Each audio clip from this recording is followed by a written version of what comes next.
This is the broadcast from City Hall, the home of the Greater London Authority. Please stand by.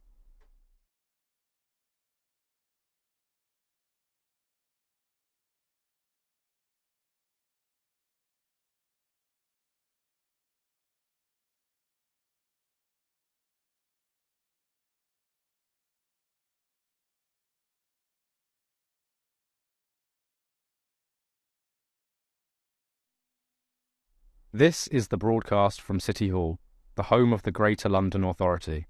Please stand by.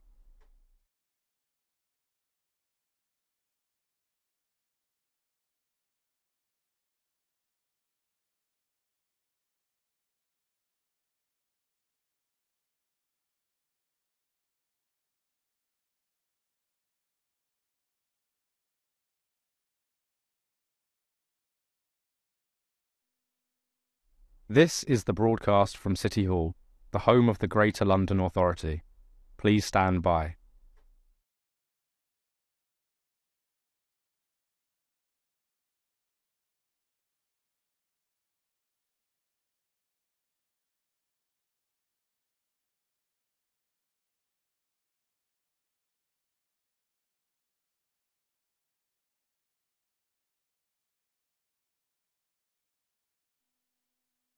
This is the broadcast from City Hall, the home of the Greater London Authority. Please stand by.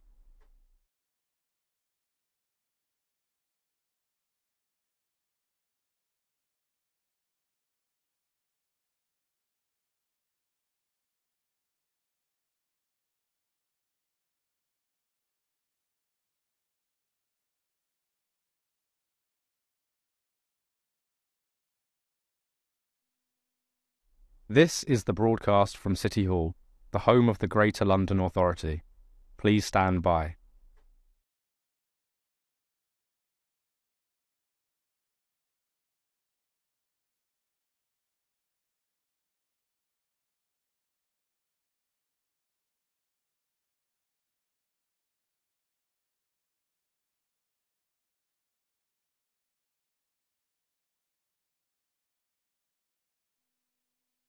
This is the broadcast from City Hall, the home of the Greater London Authority.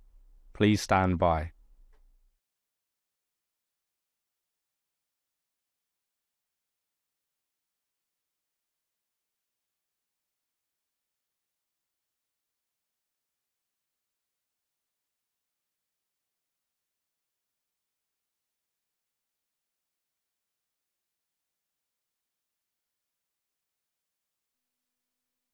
This is the broadcast from City Hall, the home of the Greater London Authority.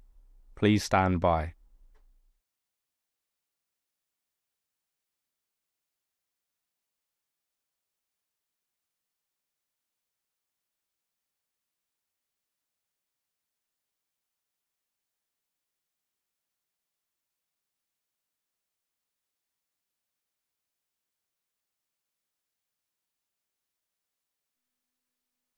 This is the broadcast from City Hall, the home of the Greater London Authority.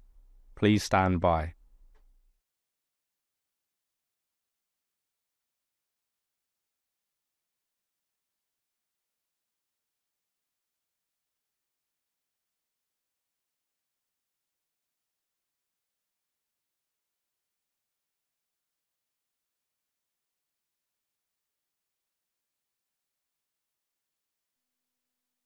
This is the broadcast from City Hall, the home of the Greater London Authority. Please stand by.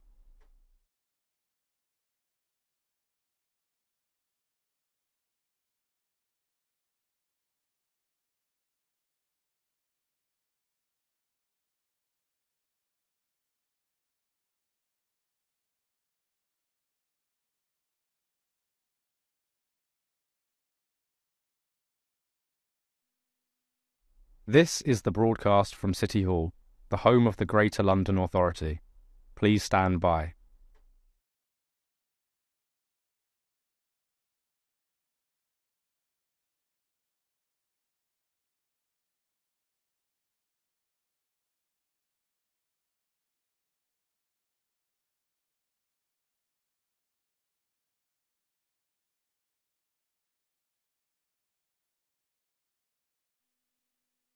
This is the broadcast from City Hall, the home of the Greater London Authority.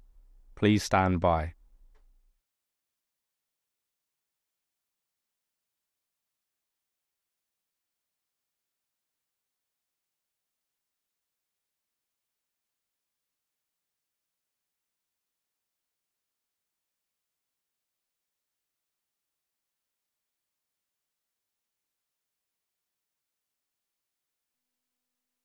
This is the broadcast from City Hall, the home of the Greater London Authority. Please stand by.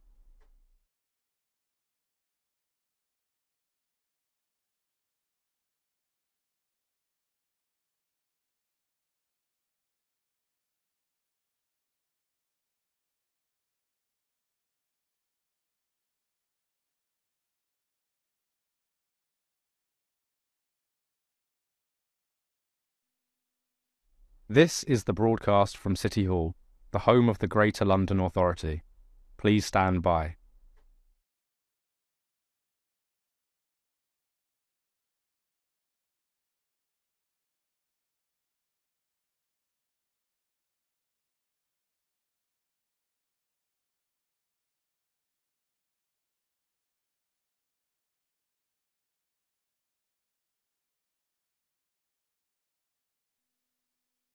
This is the broadcast from City Hall, the home of the Greater London Authority. Please stand by.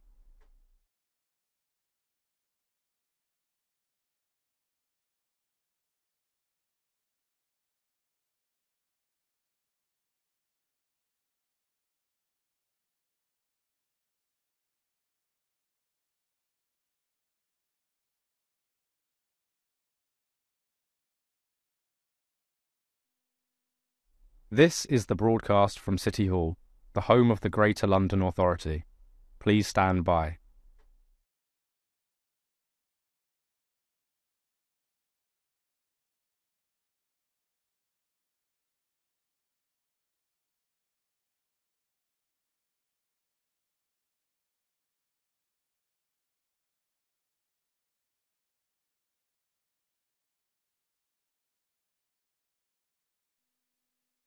This is the broadcast from City Hall, the home of the Greater London Authority.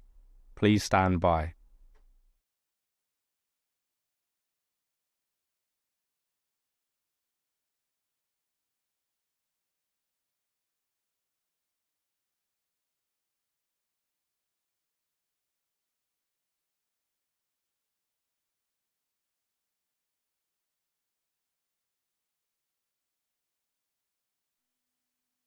This is the broadcast from City Hall, the home of the Greater London Authority. Please stand by.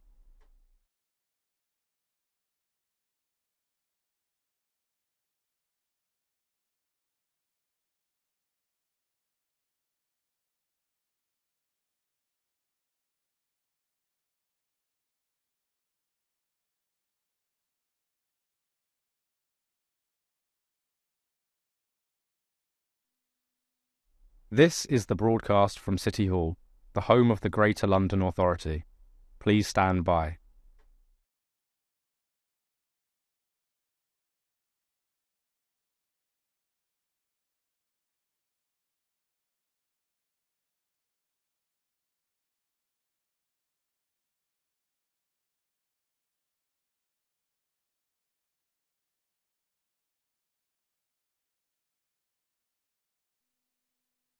This is the broadcast from City Hall, the home of the Greater London Authority. Please stand by.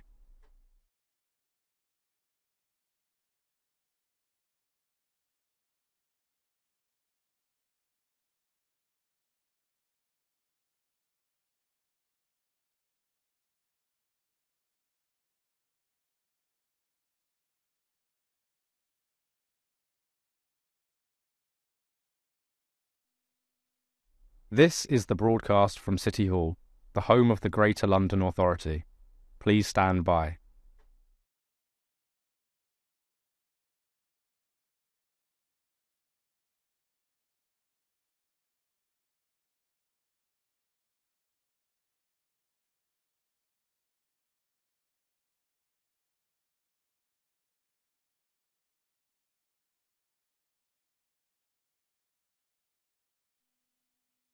This is the broadcast from City Hall, the home of the Greater London Authority. Please stand by.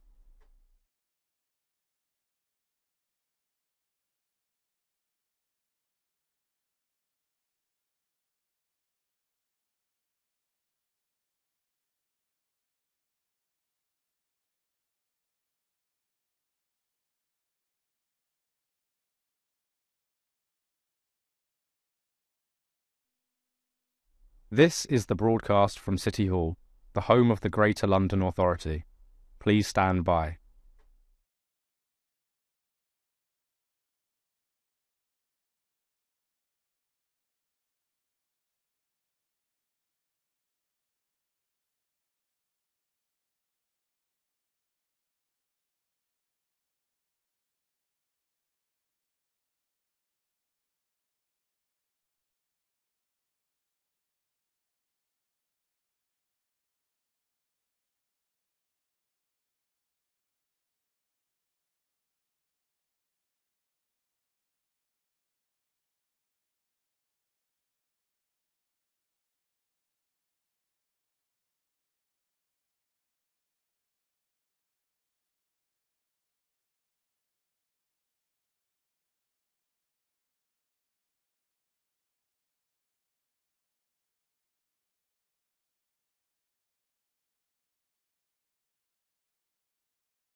And welcome to the September meeting of the London Environment Committee. Thank you very much for joining us today. Today we are going to be exploring ways to increase the private finance that we need to increase London's resilience to our changing climate.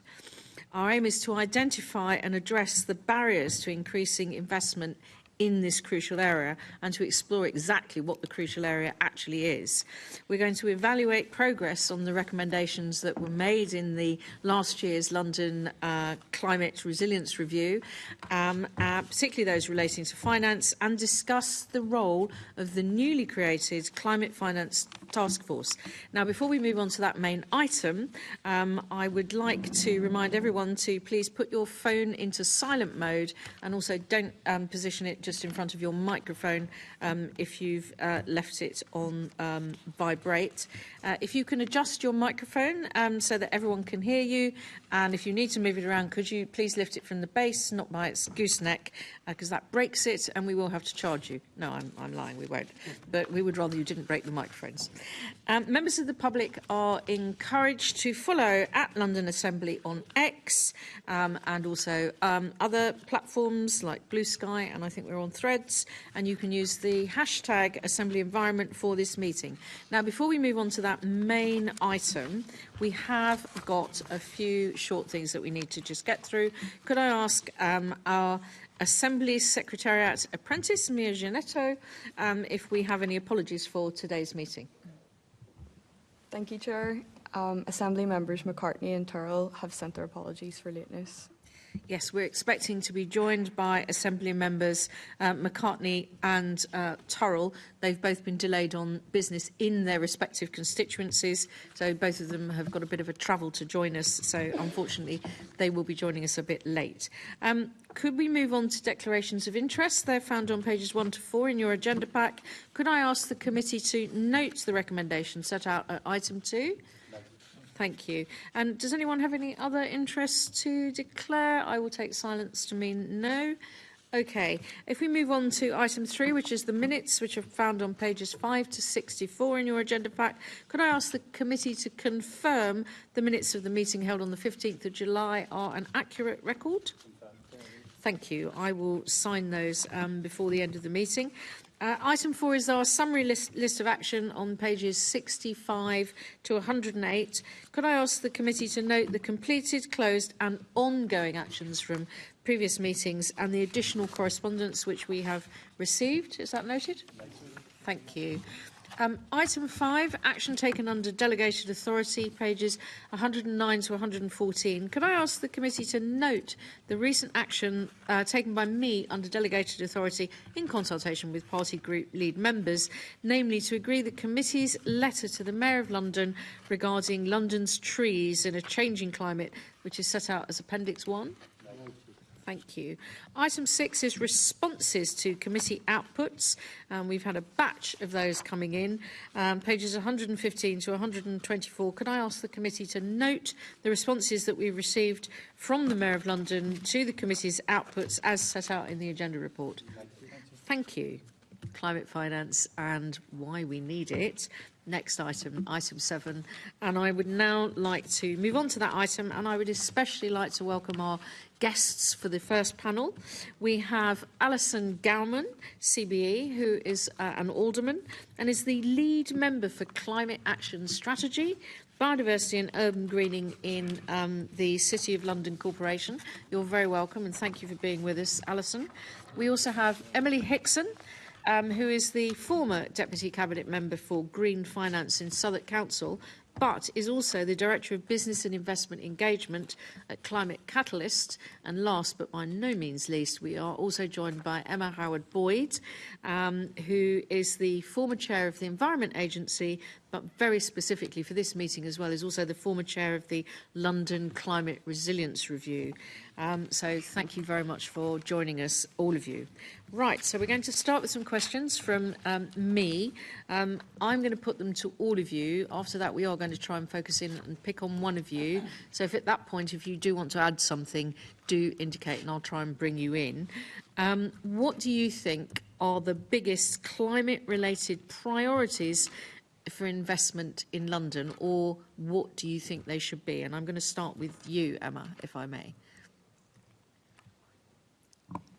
Thank you, and I'm delighted to be here today.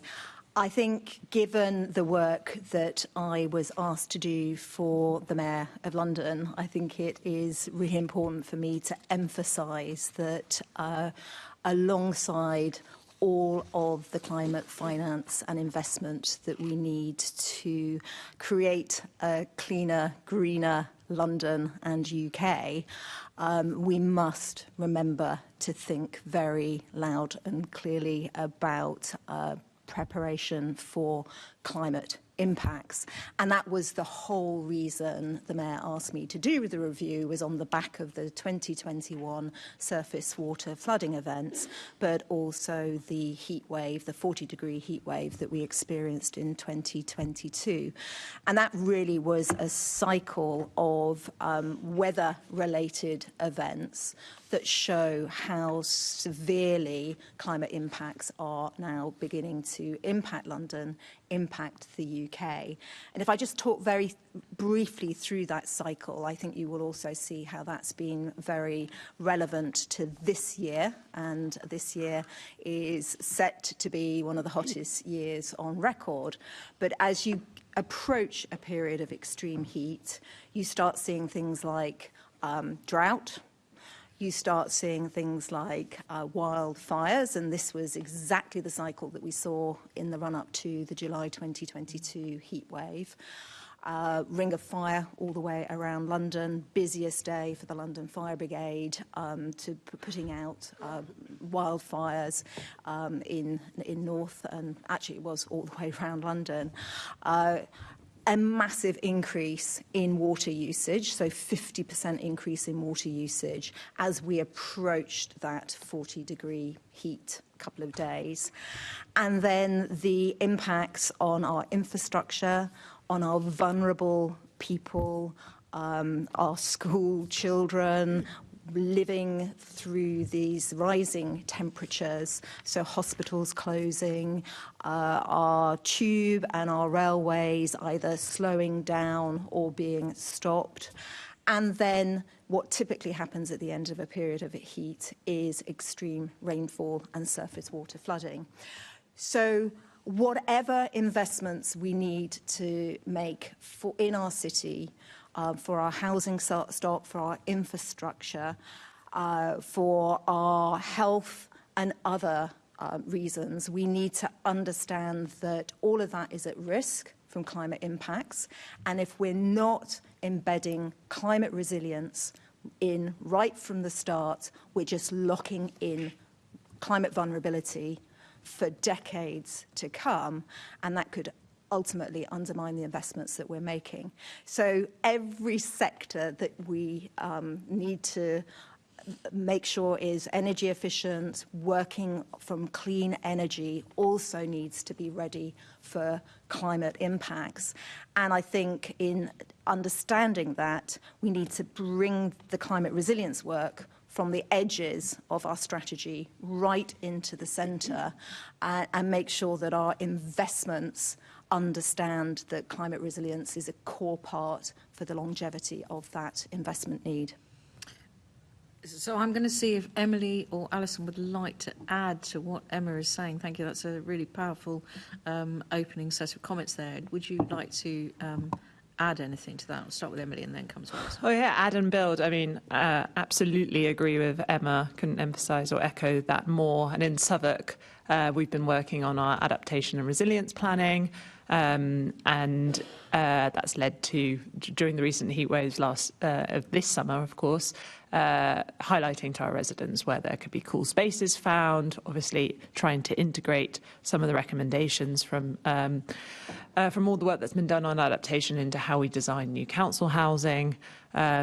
But there's a long way to go, and that's why it's really good to be here today talking about how we're going to fund all of that, because that's where councils really struggle to think about how they can make these investments on top of all of the other things that we need to do to fulfil our climate emergency plans.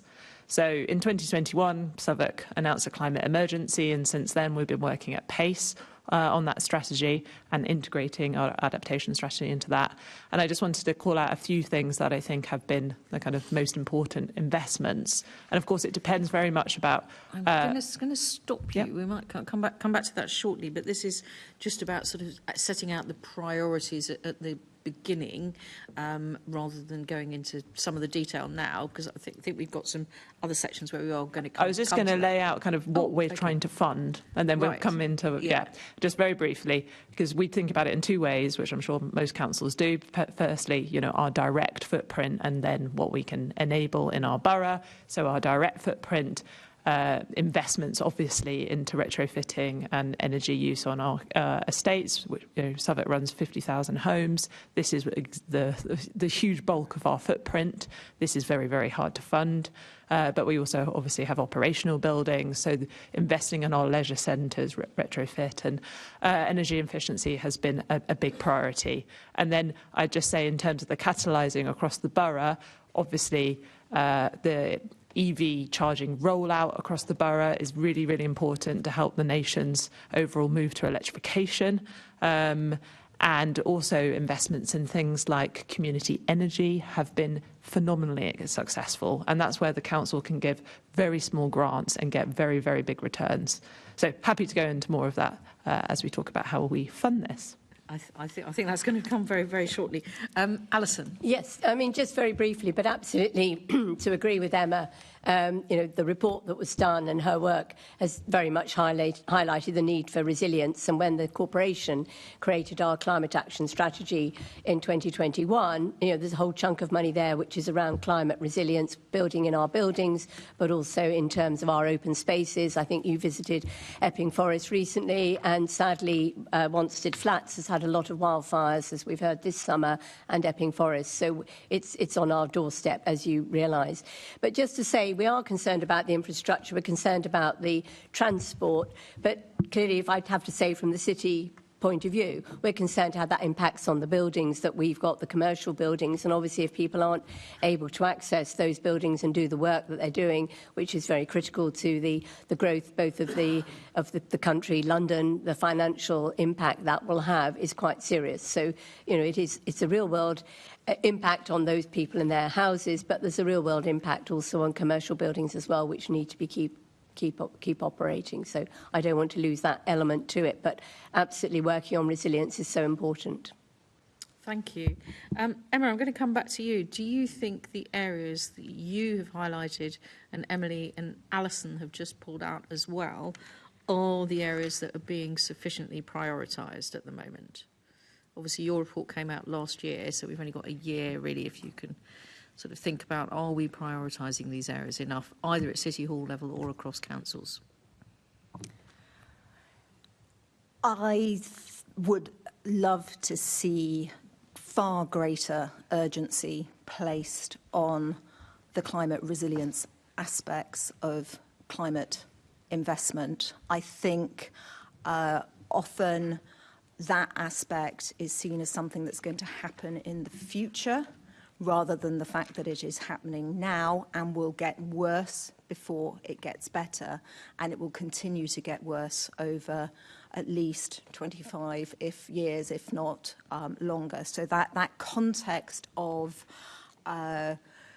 thinking about climate resilience today, I don't think has the level of urgency that it needs, whether we're talking local government or indeed right through to national government as well. I would argue that there are some corporates who have seen that climate resilience is something that needs to be higher up the agenda, are similarly not investing at the speed and pace that we need to happen. So I think this is an issue that is kind of everywhere, and where one of the things that we did with the review was try and bring in examples of other parts of the world which are experiencing some of the impacts at a higher rate and have brought in climate resilience into those core strategic and action-oriented decision-making functions.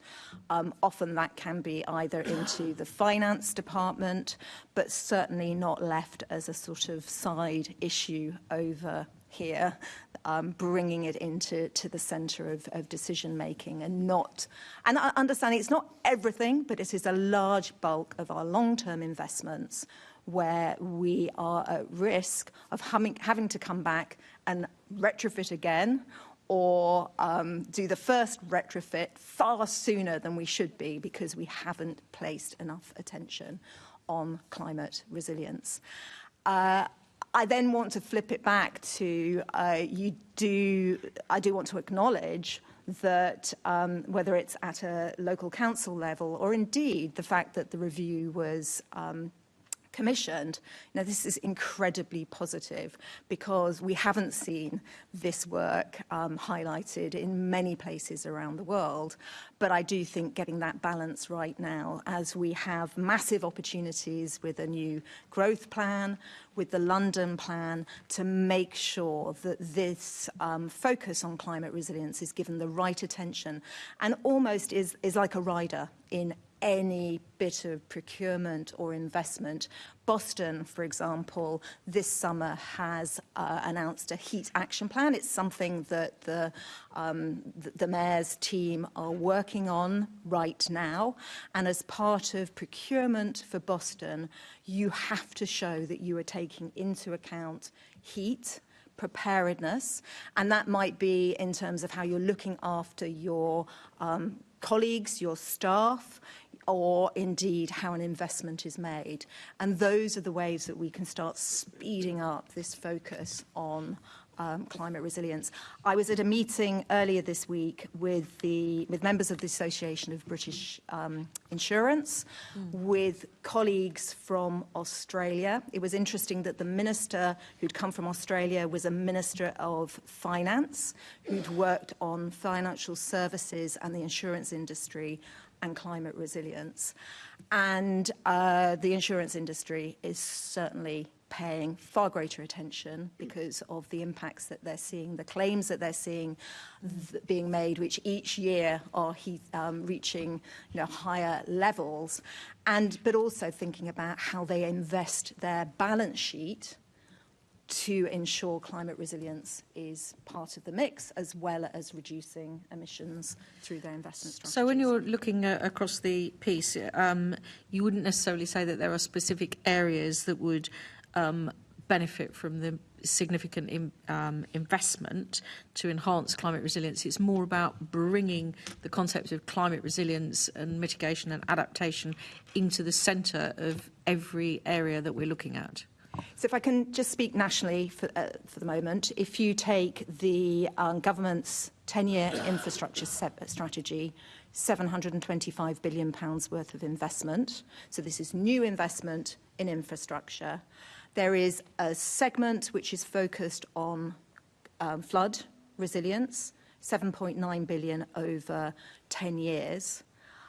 I guess the national comparison is that 725 billion pounds needs to be thought through the lens of climate resilience as well, because that's where we could be locking in that vulnerability. So bringing that down to a London level, where London is benefiting from investment through the 10-year strategy, I would be arguing that think of it through that climate resilience, where we know that far more housing is needed across London and the ambitions for the country as a whole.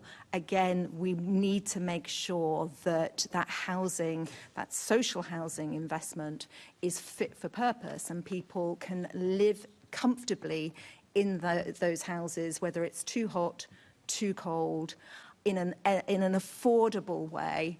And these are the things that I would like to see brought front and centre into those discussions. Do you think it's a sort of false dichotomy to see that there's a difference between investing in things to achieve net zero versus trying to achieve adaptation and mitigation to what I think is now an inevitable change in the climate? Do you think that's just something that should be seen as going hand in hand rather than being posed against each other? Hand in hand, there may be a different level of priority depending on what specific investment we're talking about, what sector we're talking about. We've talked about EV charging. There's some amazing photographs of EV charging facilities in a flood. So, you know, let's think about accessibility to those charging where they're positioned. But it's probably a higher priority for housing, certain types of infrastructure, and making sure that our hospitals can be operated are functioning both during heat waves so that patients and staff are feeling comfortable in their day-to-day activities. But it is a false dichotomy. And I think the other point I want to make is that investing in nature, which is almost the third bit of this discussion, can often be that sweet spot where you're both helping with emissions reduction, locking in carbon, but providing sponginess from flooding, shade from heat, remarkable differences from a temperature for our citizens if they're living close to green spaces, but multiple impacts and benefits. And therefore making sure that we're thinking about nature, green spaces, blue spaces, and the role that they can play in terms of providing a wonderful London to continue to live in. Okay, but I want to come to Emily and Alison because I think there's some interesting points there. But I think we do also know that there will always be priorities will be made. And I just wondered if you would both like to comment on the idea of the how do you prioritise as in terms of adapting to our changing climate, mitigating the impacts of climate change, you know, whether that's, insulating buildings, improving shading to buildings, or changing heating systems in buildings, or whether it's looking at green spaces. How do we make those decisions at the local authority or indeed at the City of London level? So when we're looking at housing, just taking it right down to the macro level in Southwark Council, when we're looking at doing both net zero, so everything I was talking about before, the energy infrastructure, potentially heat pumps, batteries, and then also the objectives that Emma's speaking through, it has to go hand in hand because, frankly, we've only got one shot to do a big major works project on an estate before 2050. These things come in 15-year cycles, if not longer. That is what I've learned as a councillor. So we've only got one shot to do a massive major works project on an estate, and therefore we've got to do all of these things together. So we've got to be able to, as I say, put the energy infrastructure in, but also think about the cooling and the shading, the investment in biodiversity, and the general kind of ventilation of the flats. So that is where it very neatly comes together. And of course, at the same time, we've got to think about the fire safety, damp and mould strategy. But this is how councils are having to think about it. We're having to plan out our kind of suite of renovations and major works over the next 20 years. And it will these things will definitely have to come together in one case, because we only will have the finance to potentially move people out once, to be able to hire the contractors once. So it definitely has to come together in that example. Did you want to add anything else to what Emma was saying earlier? Because you looked as though you were signalling there. Well, there's a whole suite of things that we need to do, and it really comes back to, in inner London, our overall financial picture is shrinking. So of course we're going to have priorities. And those priorities are always going to be for the kind of health and safety of our residents. So things like resilience do come quite high up the agenda. But this is why we need to get on to talking about financing. We need to be able to encourage more finance into this, particularly from the private sector. Thank you. Alison, just sort of final contributions from you on this area? Just a quick call out for Thamesmead and the work that Peabody have been doing there, because it's an absolutely perfect example of greening the space that they had there, and it's blue space, and creating better homes there. And I was talking to the Peabody treasurer, I think he is, 109,000 homes they have in Greater London. And of course, it's a huge cost to them to be doing all this work, which isn't located in only one borough. But just to go back to the dilemma between, heat stress, flood, and all the other problems, I suppose the city, if I'm again being parochial, throws in an extra one, which is, but we want growth in buildings. We want more buildings because we've got a growth in the need for offices in the city. And so that's a further dilemma that's put into the equation, which it's difficult to resolve, because we don't want to be just we do want to be retrofitting, we don't want to be knocking down all the time. And that is always the dilemma that we come up with this whole calculation of what the embodied carbon will be. And if only there was some better data, and I'm sure you're right, Emma, the insurers are collecting so much data around their statistics of risk. If there were better data to actually understand some of those risks and the benefits, I mean, they're not going to give us the financial, in a sense, risk of not growing the city, but they're going to give us some of the data around the nature risks. That would be really, really helpful, and I don't feel we've got those metrics yet to be able to do that. So it's always, at the end of the day, going to be a bit of a political decision, I fear, on where we go with that. I'm not sure we're necessarily going to have completely defined those metrics by the end of this one meeting, but thank you for those initial thoughts. I want to come to Emily now, because I know you did a lot of work around this in Southwark, and it might be something that Emma and Alison also want to add to. What are the main challenges for local authorities and London businesses that they face when looking for finance for climate-related investment, whether that be to pursue net zero, mitigation or adaptation-related activities? Main challenge is that there's not enough of it, and the stuff that's around, is usually not concessional enough for us. So let me just talk a little bit about how we've faced this in Southwark. So I kind of, raised, what we need to fund. We need to fund massively the decarbonisation of our buildings, but we also need to enable the decarbonisation of the borough. That's what our climate emergency plan sets out. So, really how we fund it. And I think, you want some feedback on how the GLA's green finance, the Mayor's green finance investment tool has gone down. And initially that was quite difficult for us to access because, of course, it's debt. So so frankly, when it was first announced 2 summers ago, the rate that was being given, proposed to us just wasn't attractive enough with the restrictions that were put on what we could invest it in. However, over time, kind of because of the economic picture, I think that is becoming more attractive. And I think there has been updates to the eligibility criteria, so now we're able to bundle projects together. But initially, that is why I think you saw lots of councils moving towards publishing these local green bonds. We call it Southwark Green Investment. And that, for us, is a tool that we launched about 2 years ago. We said that we wanted to raise 6 million by 2030 through this tool, and we're well on the way. We've raised 2.5 million. But again, that's debt, but it's much cheaper debt for the council than our normal borrowing, which is through the Public Works Loan Board.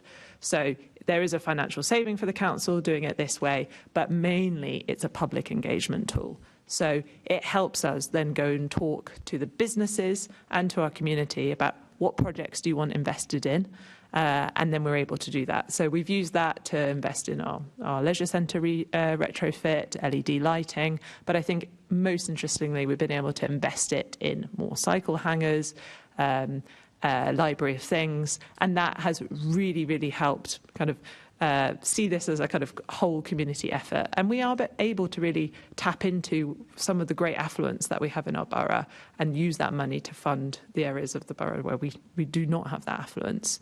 So that's been a great engagement tool, but frankly, it's a drop in the ocean. So what I commissioned in my time as leading green finance was to look at all of the other tools available to us. So, of course, that was government grants, grants from yourselves at the GLA. And we've been very successful in that in the last years in Southwark, purely by investing in an officer who could then go and work with the education department to get us the funding for the retrofit of our schools, the housing department to access that funding. So that would be my big recommendation to other boroughs, is to invest in that person who can go and help write good bids. But most importantly, for you to understand where we were able to really kind of generate more success, even off small pots of money, was when we could match your money from the GLA with money from central government. And then also sometimes that helped attract money in from the kind of public-private sector, so we're able to receive money from GP Energy. So it's that stacking, really kind of thinking about how boroughs will access GLA money. That's really, really important to concentrate on and scrutinise. And then beyond that, just to say a few things, so we and other councils have been looking at more innovative forms of finance, because as I say, we are never going to do this with the public purse. We're never going to do this just through grant funding. So what are other means available? So we've been looking at local climate offsets. So how can we invest in emissions reductions, say through generating renewable electricity on our housing estates, and then sell the credits of that for a kind of premium. There has, right now, limited success with that, because our price of carbon, i.e. the price we'd have to sell those credits for, is very, very high, much higher than what they can get on the market, corporates can buy on the market.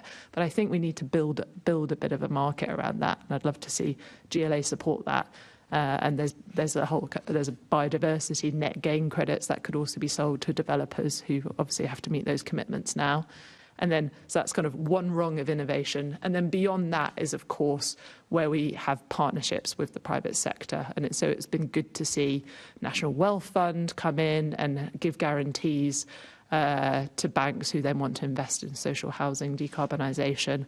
But we need to see far more of that. It's been good to see 3CI's work on the net zero neighbourhood model, which basically, in a nutshell, there's different forms of it, but one of the ways it will get a return on investment is through energy savings on bills. So you can invest in the equipment and then give the return to the investor through the energy saving. So I think we need all different pieces of the puzzle, and adaptation finance as well. But we certainly are going to have to be able to tap into private capital to be able to do the sums of things we need to do. Thank you. That's really helpful. Gareth, I think Assemblymember Roberts wanted to come in here on the issue around local authorities. Thank you. Yes, continuing with Emily, if we may, it's just regarding the government's embarking on the Fairer Funder 2.0 review, and I'm the leader of Richmond Council, and I know that Southwark's on the wrong side of that graph where you see gainers and losers. Yes, so if you could just talk us through where the risk lies in the loss of that level of government funding to authorities such as yours to do this sort of work, which I think we all agree is vital. Yeah. Well, I can't comment specifically because obviously that is, being worked out at the moment. But yeah, if those proposals go through, then inner boroughs like Southwark will be made to make further savings. I think that's clear. And that could affect some of these things. And I think what would be such a shame is for it to affect the funding into things that I deem very catalytic, like the community energy funding, where effectively we can be investing 50k and getting huge gains out of that. So, but yeah, Southwark will be asked to prioritise, which makes it more and more important that we kind of really get these models right that can use small amounts of public money to be able to kind of provide the cushion, provide the concession to enable private capital. But also private capital is going to have to also take a big, take more risk sharing than maybe they're willing to today. Thank you. I think, Emma, you sort of beckoning. Yeah, I think it's building on this, not the specifics of Southwark, but we had massive and positive engagement across the local authorities with the London Climate Resilience Review, which was really, really good to see. Some of the key themes coming through were around the officer point. You could see where a local authority had invested in an officer, the massive difference that would make, but also an officer whose job was to go and position their work across all of the different parts of local government. So making sure, working closely with the housing team, the infrastructure team, and. Those were the best examples where people were making good progress. I think a strong call for putting much of this work, where possible, on a statutory footing would give both the local authorities, but also the business and investment community, the strong signal that this was not going to be something that disappeared once a project was going and some changes needed to be made, and it was just seen as the bit that was too expensive, etc. So I think these are some of the strong themes coming through. We may want to come back to this later, but in relation to the task force that was announced in June, I don't, by the Mayor of London, the Green Finance Task Force, I think it's really key that we get good representation from those working across the different boroughs on a practical level to show what is possible, where the barriers might be. And again, I would argue very strongly that we need adaptation front and centre to that task force and not seen as an afterthought, because we will miss that opportunity, as Emily's described, whether it's with housing or other issues, of getting in there and the citizen that wants their house retrofitted once. And we've got to make sure that we weave in, whether it's water efficiency, energy efficiency, flood resilience, overheating, getting ready for that once, and make that change happen once. And that will be the more affordable and investable option as well. Thank you. One of the problems that we have in local government is that governments are very keen on giving us statutory responsibilities, but less so on giving us the money in order to deliver them. But there we go. Thank you, Chair. Thank you. Thank you. Alison, I mean, I think the answer to this is probably yes, but would you say that the challenges that public sector bodies face are different from those faced by businesses? I mean, you referred earlier on about people still trying to get into work, and obviously, you know, we have a need to retrofit and do lots of stuff to office buildings, and as well as other aspects of business practices. But if you do think that they are different, what would you say are the different challenges? Yes, well, I mean, clearly, in a sense, there isn't that overlay of, as you say, statutory responsibility or accountability through the electoral ballot box for businesses, but there is the same responsibility to their customers and consumers. And one thing that the City Corporation has done, and I know they exist elsewhere in Greater London, is that we've been working with our SMEs because they're sort of at the end of supply chains who are going to be required to be giving data and information and greening their engagement in their operations. We've been working with a charity called Heart of the City to basically, we've been funding as the corporation for projects, for programmes rather, for SMEs to be upskilling themselves in a sense. So I think for some organisations it's a lack of knowledge and understanding or a lot of capacity to be able to actually to know what they need to do in order to meet these requirements. So that's one side, whereas local authorities, although we don't always have all the skills, we do know what we need to do, even if we haven't got the skill base to do that. Obviously, for the bigger businesses, I mean, there's a much wider piece there.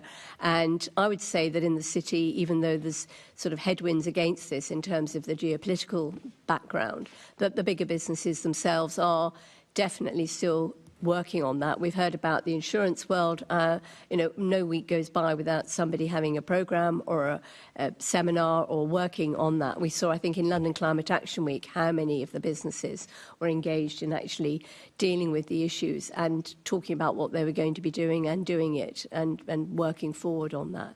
So although there is a different driver for the businesses and a different skill set in a sense, the response to climate and environmental issue has moved way out of just nice to do. It's actually they are getting the point that their businesses depend on this, and they're building that resilience in that Emma and Emily have spoken about. Which I think is very welcome to hear. I'm going to pass over to Assemblymember Polanski, who's going to pick up some questioning now as well. Thank you, Chair. I'll just be brief, actually, Alison. It's just to ask, we were hearing about Southwark using community investment approaches. It's just to ask, you mentioned SMEs just now, but is there anything more specific with the community that you're looking into? And if not, are there changes that could be made that would help that to happen? It's interesting you should say that, because I think from a member point of view, I think we're quite keen that we should be looking at some kind of community engagement. Obviously, our community is somewhat different to most of the other boroughs in the sense of neighbourhoods, but we do have a very active couple of neighbourhood estates who want to do things, and they've done it themselves by creating their own neighbourhood forums. We're engaging with them, creating green champions in those neighbourhoods, working with them to try and build on that. And of course, the Neighbourhood Community Infrastructure Levy Fund, which in the city, I'm pleased to say, is quite large, is able to give money and funds to neighbourhood community groups to be able to fund community projects. And that's been a very useful way to build on things like the wildlife garden, building a library of things, as Emily mentioned, in Southwark. So the community engagement's already there without the sort of funding element of requiring that community funding. But I think we as members feel that we would like to bring that in for the very reasons Emily mentioned. Not necessarily that the money amount is going to be massive, but it's going to engage people in their projects and in the interest, which I think is important, because if people understand and know what the issues are, they will then be acting on their own basis. Yeah. Thank you. Emma. And if I can build on this, and this is something that Alison has worked on beyond her role or partly as an alderman, is the fact that a lot of Londoners are working in the city, servicing the city, and the work that Alison has led through the Livery Climate Action Network, have I got the right name? But working with the different guilds, and where a lot of those guilds have relationships with schools and other parts of wider London, is another way that we are seeing the work that the corporation is doing spreading beyond the boundaries of the corporation in a very positive way. Sorry, if I could add to that, the City Bridge Foundation, which is the corporation's charitable fund, we've got a new funding programme coming out called Standing with Londoners. The first part about Justice for All has just been launched, but we're having a climate justice and environmental justice programme starting in the new year. And that's going to be very much, it's going to be charitable funding grants, but it's going to be very much looking at, in a sense, the just transition for all those groups that we know across Greater London who are not thriving, who are suffering, who are more at risk from pollution and environmental risks. And that will be a fund that you will hear about, because we'll be announcing it for charitable organisations across Greater London. I think that's an important part that charity, philanthropy has to play in this. And do you know roughly when that will be announced? Just so. Well, I'm going to say spring. Okay. Spring 2026. Thank you. And Emily, you may have said everything you want to say on this, but are there changes that could be made to make it easier to source community investment? Well, we could grow the CMIs to support community investment. So right now, CMI is another word for these local climate bonds. Right now, the market for those is quite limited. And we're having to attract kind of social impact investors to invest in those as well. In Southwark, we have a pretty high, in fact, I think one of the highest in the country, local investment rate of 30%. And so we could be using the funds that we generate there to invest back in things like community energy, but we've got to grow them. So that is where something like the GLA's Green Finance Fund could actually directly invest in the CMIs to help us grow the market. It's been really good to have the Esme Fairbairn Fund invest into these CMIs, because not only has that grown the pot, but it's actually, if you've been seeing the wonderful posters on the tubes saying don't invest in Silicon Valley, invest in your local neighbourhood, that's all to do with their investment in that. So yes, I'd like to do a lot more on things like community energy. We also have the biodiversity community funding as well in Southwark, so people can access that. We'd love to grow that, but yeah, we need to grow the size of the pot. Thank you. And Emma. And this is where philanthropy can play a really pivotal role, which is why I was quite keen to also mention the charity side of the delivery companies, but where you've got Esme as a foundation coming in to grow the pot. It's the philanthropic funders who can go in early and start proving some of these investment strategies that will then hopefully crowd in more mainstream finance afterwards. So this whole blended finance model is absolutely key. And then where a body such as the Combined Authority can provide guarantees or be part of that growing pool that will allow these investments to be made and crowd in the private sector too. Thank you. Thank you. Chair. Thank you. We're going to pass on to Assembly Member Bassam Mahfouz now. Thank you very much. And Emily, you've spoken quite a bit about the investment that you're making within the local community that Southwark have made available. Alison, clearly through the City of London and the foundation and so on, you've got funds that are available too. Just going into the Mayor's funding streams that are available at the moment, so the Green Finance Fund, Zero Carbon Accelerator. Emily, you talked a little bit about why you didn't apply initially, and then subsequently that the economics of it sort of effectively changed to make it more worthwhile. What do you currently see as the barriers to applying, and how could we change perhaps the criteria to make sure that it's more available to drive the change that we've been talking about? Yeah, so for discussions with my officers team, I mean, firstly, it is debt. It's debt that council. It's not a grant, so they'd love it to be a grant. But if it remains to be debt, that's fine. The things that were difficult initially were, firstly, I think it's purely for renewables, transport, maybe retrofit. So it doesn't extend to some of the more kind of catalytic things that we'd like to do, say like community energy, like our cycle networks, like our libraries of things. So it was more restricted, which is why the CMI route made more sense, because that was less restricted. I also understand that it wanted to invest in a certain scale, but the bundling of projects together wasn't particularly clear. I think that's now been ironed out in this most recent round. And then the borrowing rate was just not attractive enough for our Treasury to deem it really feasible. But so, as I say, economic conditions have changed that. So I think it is heading in the right direction. I think it would be more attractive still. If there could be some maybe flexibility around those types of projects. But if that remains, then really thinking about how it could go alongside government funding, so alongside some sort of grant funding that would make these projects still more financeable, because again, it is debt, we have to pay it back, and we're in very financial constraint times. Or it could think about investing directly into the CMIs, and then we could use it that way. So there's different options for it. And of course, at the moment, the funds are only available for local authorities. Effectively, they aren't available for the CMIs, are they? So. Yeah, correct. Yeah. So it's our officer team, so we'd have to apply. Yeah. Alison, did you want to come in? Yes, well, we haven't, as the City of London Corporation, actually taken advantage of these. We did get some public sector decarbonisation money for one of our housing estates in Isleton House, which was £11 million. So it was a brilliant addition to create a proper heating system in that particular estate. So we're very pleased about that. I mean, I think the funding I think from the corporation's point of view, we took a while to scale up and have staff that knew and understood how to go about these things. And I think that's an issue, probably across all local authorities. It's maybe not in their natural skill set.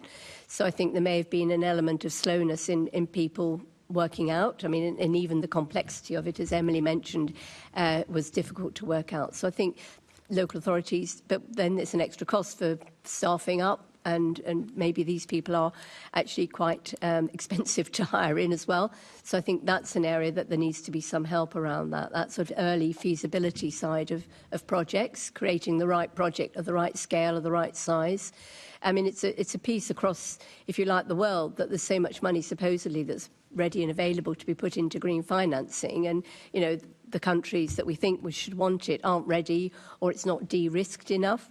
And there's an element in which we want to either use, as Emma was mentioning, philanthropy as an early starter, or whether the National Wealth Fund need to come in to de-risk some of it. Then you get private finance into it, and the Mayor's funds will be somewhere in that mix as well, to create a programme. So I think it's a new area in a sense, even though it's been around for many years now. It's still a new area where I feel that local authorities are just finding their feet. But it's not that they can't do it, or that they won't do it, or they don't want to do it, or they haven't got the projects. It's just bringing them all together in the right time scale. Thank you. We're going to move on to Assembly Member Keith Prince, who's going to pick up the next question. Thank you, Chair. Good afternoon, panel. Perhaps I could start with you, Emily, if that's all right. What role should the government play in increasing climate funding? And what is the responsibility of the Mayor, do you think?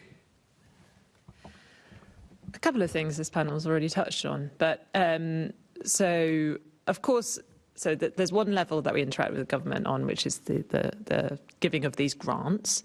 And as I say, we've become more and more successful over time, but we've had to invest in expensive offices in order to be able to do that. So with the Social Housing Decarbonisation Fund and with the Public Sector Decarbonisation Fund as well, of course, all of these things, quite rightly, come with quite strict eligibility criteria, but that makes it very, very difficult to be able to get the bids to access that funding. We've become more successful in Southwark, but as I say, we've had to invest to be able to do that. Of course, they also set boroughs up to compete against each other for that funding. So we overcame that with the Warm Homes Fund this year by coming into a consortium with lots of other London councils. And so then we received a big grant, which was then apportioned out to each council. So that was a way of doing it. But then, you get the cooperation costs. So I'd say, obviously the user experience at the local authority level for accessing this funding is really important. And I think government has got that message. I think thinking very carefully about how it can be paired with existing funding is good as well. So I think there's been a good example, and my officer told me, around the Greener Schools funding, where just a small piece of money, I think it was 100k, we were able to then group that with GLA funding to then be able to make the project viable. And that also attracted in this funding from GB Energy. So some joint up thinking, if you are going to be giving grants, then from the Mayor's office and from government, speaking to each other about how that could just sit under one application and actually make a project deemed feasible when just receiving one of those grants wouldn't be. But I think, of course, the most important thing, I'll keep coming back to this, and this is what I think the task force needs to think about, is how, firstly, how you can think about these things, such as Emma mentioned, the big, there are big pots of money in government, the infrastructure fund, money coming into housing, how that can be used to power some of these objectives on net zero, but also on resilience.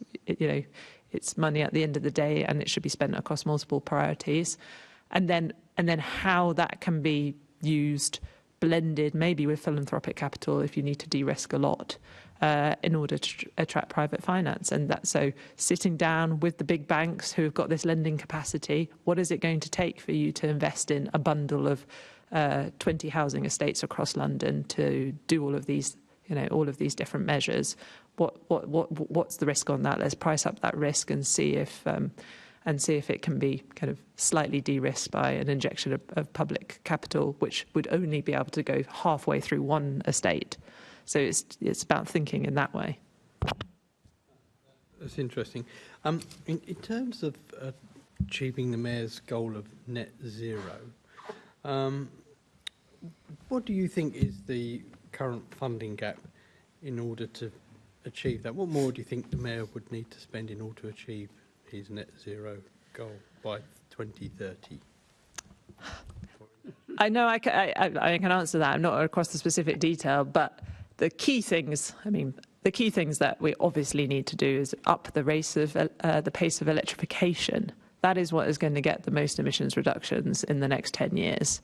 So the harder stuff, the molecules basically, so things like industrial heat, which obviously is a small part of our footprint here in London, but that's the really hard stuff. So focus on the stuff that is commercially viable today, that makes sense for the businesses in the City of London, and that is protecting themselves from volatile energy prices by moving to renewable electricity tariffs. So that's number one. And that's what the Mayor needs to be able to enable. He needs to enable more electricity demand in London through the move to rolling out EV charging, making heat pumps more accessible. So obviously that's working with government as well. But these are the things that are going to deliver the most bang for the buck on emissions reductions before 2030. Sorry, you said electricity demand. Did you mean electricity supply? Because that is a challenge, isn't it, actually, and the cost. But also, could I just ask you to think about boats on the river and domestic gas heaters? They're also quite polluting, aren't they? So when I mean electricity demand, I mean, moving our demand of energy from things like petrol, which is a source of energy, to things like electricity. So we need because we know that we can decarbonise that through the use of renewables. So that is the way that you're going to reduce emissions the quickest. But is there not a supply issue with electricity? Well, I guess electricity supply is slightly, it's not the big focus in London, is it? Because we're not producing a lot of. We can produce like local electricity, but across the nation we want to be producing a lot of renewable electricity, and we are, and that's really linked to the pace of grid build out and things like that. So I'm quite bullish on the fact that we can increase our rate of renewable electricity, but it's moving the economy to be more electrified that we need to really focus on, and I think that's more within the Mayor's power. That's why I was focusing on that. What was the second piece of the question? I mentioned boats and domestic gas boilers as being polluters. Have you had a view on that? Not so much on boats, but yes, electric gas boilers. This is the move to heat pumps that we need to incentivise. So whatever the Mayor can do to incentivise that will help us bring down emissions.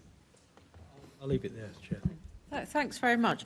I'm going to come back to Assemblymember Polansky, and we want to ask some specific questions in terms of an update on the London Climate Resilience Review. So I think we're coming back to you, Emma, at this point. We are indeed, Emma. This is a review you know quite a lot about.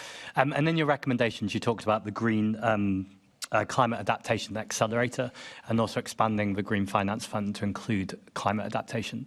Could you just take a few moments to tell us why this is important and how it might be done? Must remember to do that. Thank you. And in relation to an accelerator, this is building off where, from a low carbon perspective, an accelerator has really helped London with the projects, getting them to a point where they are investable. So I think it's one of the things I'm always keen to do is borrow off existing success stories and make sure that we can then build and broaden them for the climate resilience adaptation agenda. Again, one of the messages throughout the review is that adaptation is non-negotiable.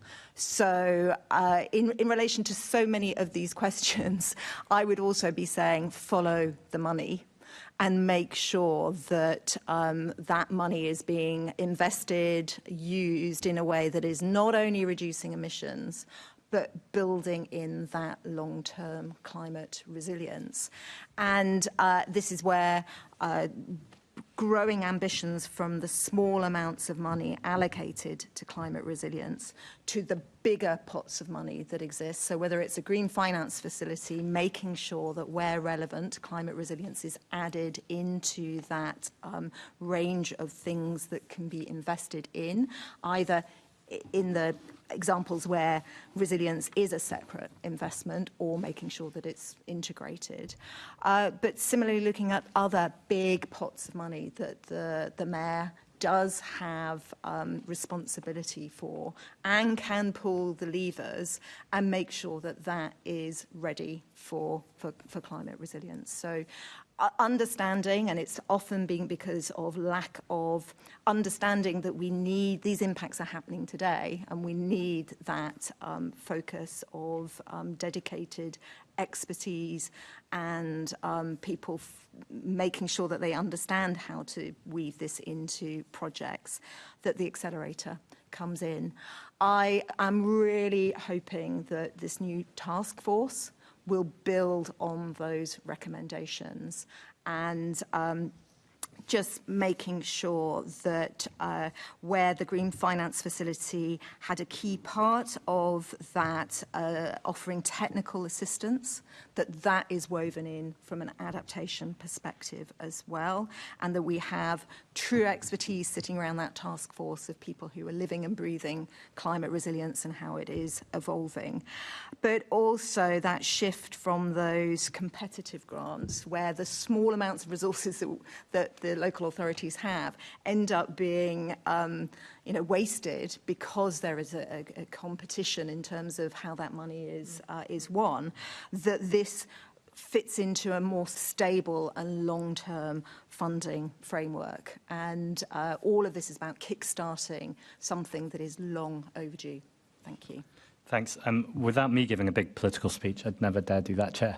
But there's a budget coming up in November, and we've got choices that the government are making. So the first thing I'd like to ask is about the cost of inaction as opposed to the cost of action, because it feels in some of this conversation we're assuming that just for money won't be there from the public sector. So we're having to look other ways. But I'd be interested in your thoughts about what the government could be doing to support the Mayor and the work that needs to happen. And then more widely, because I accept it probably can't all come from there, what other partnerships or tools could you imagine? We've talked about philanthropy, for instance, that could maybe create money for finance adaptation, climate adaptation, sorry.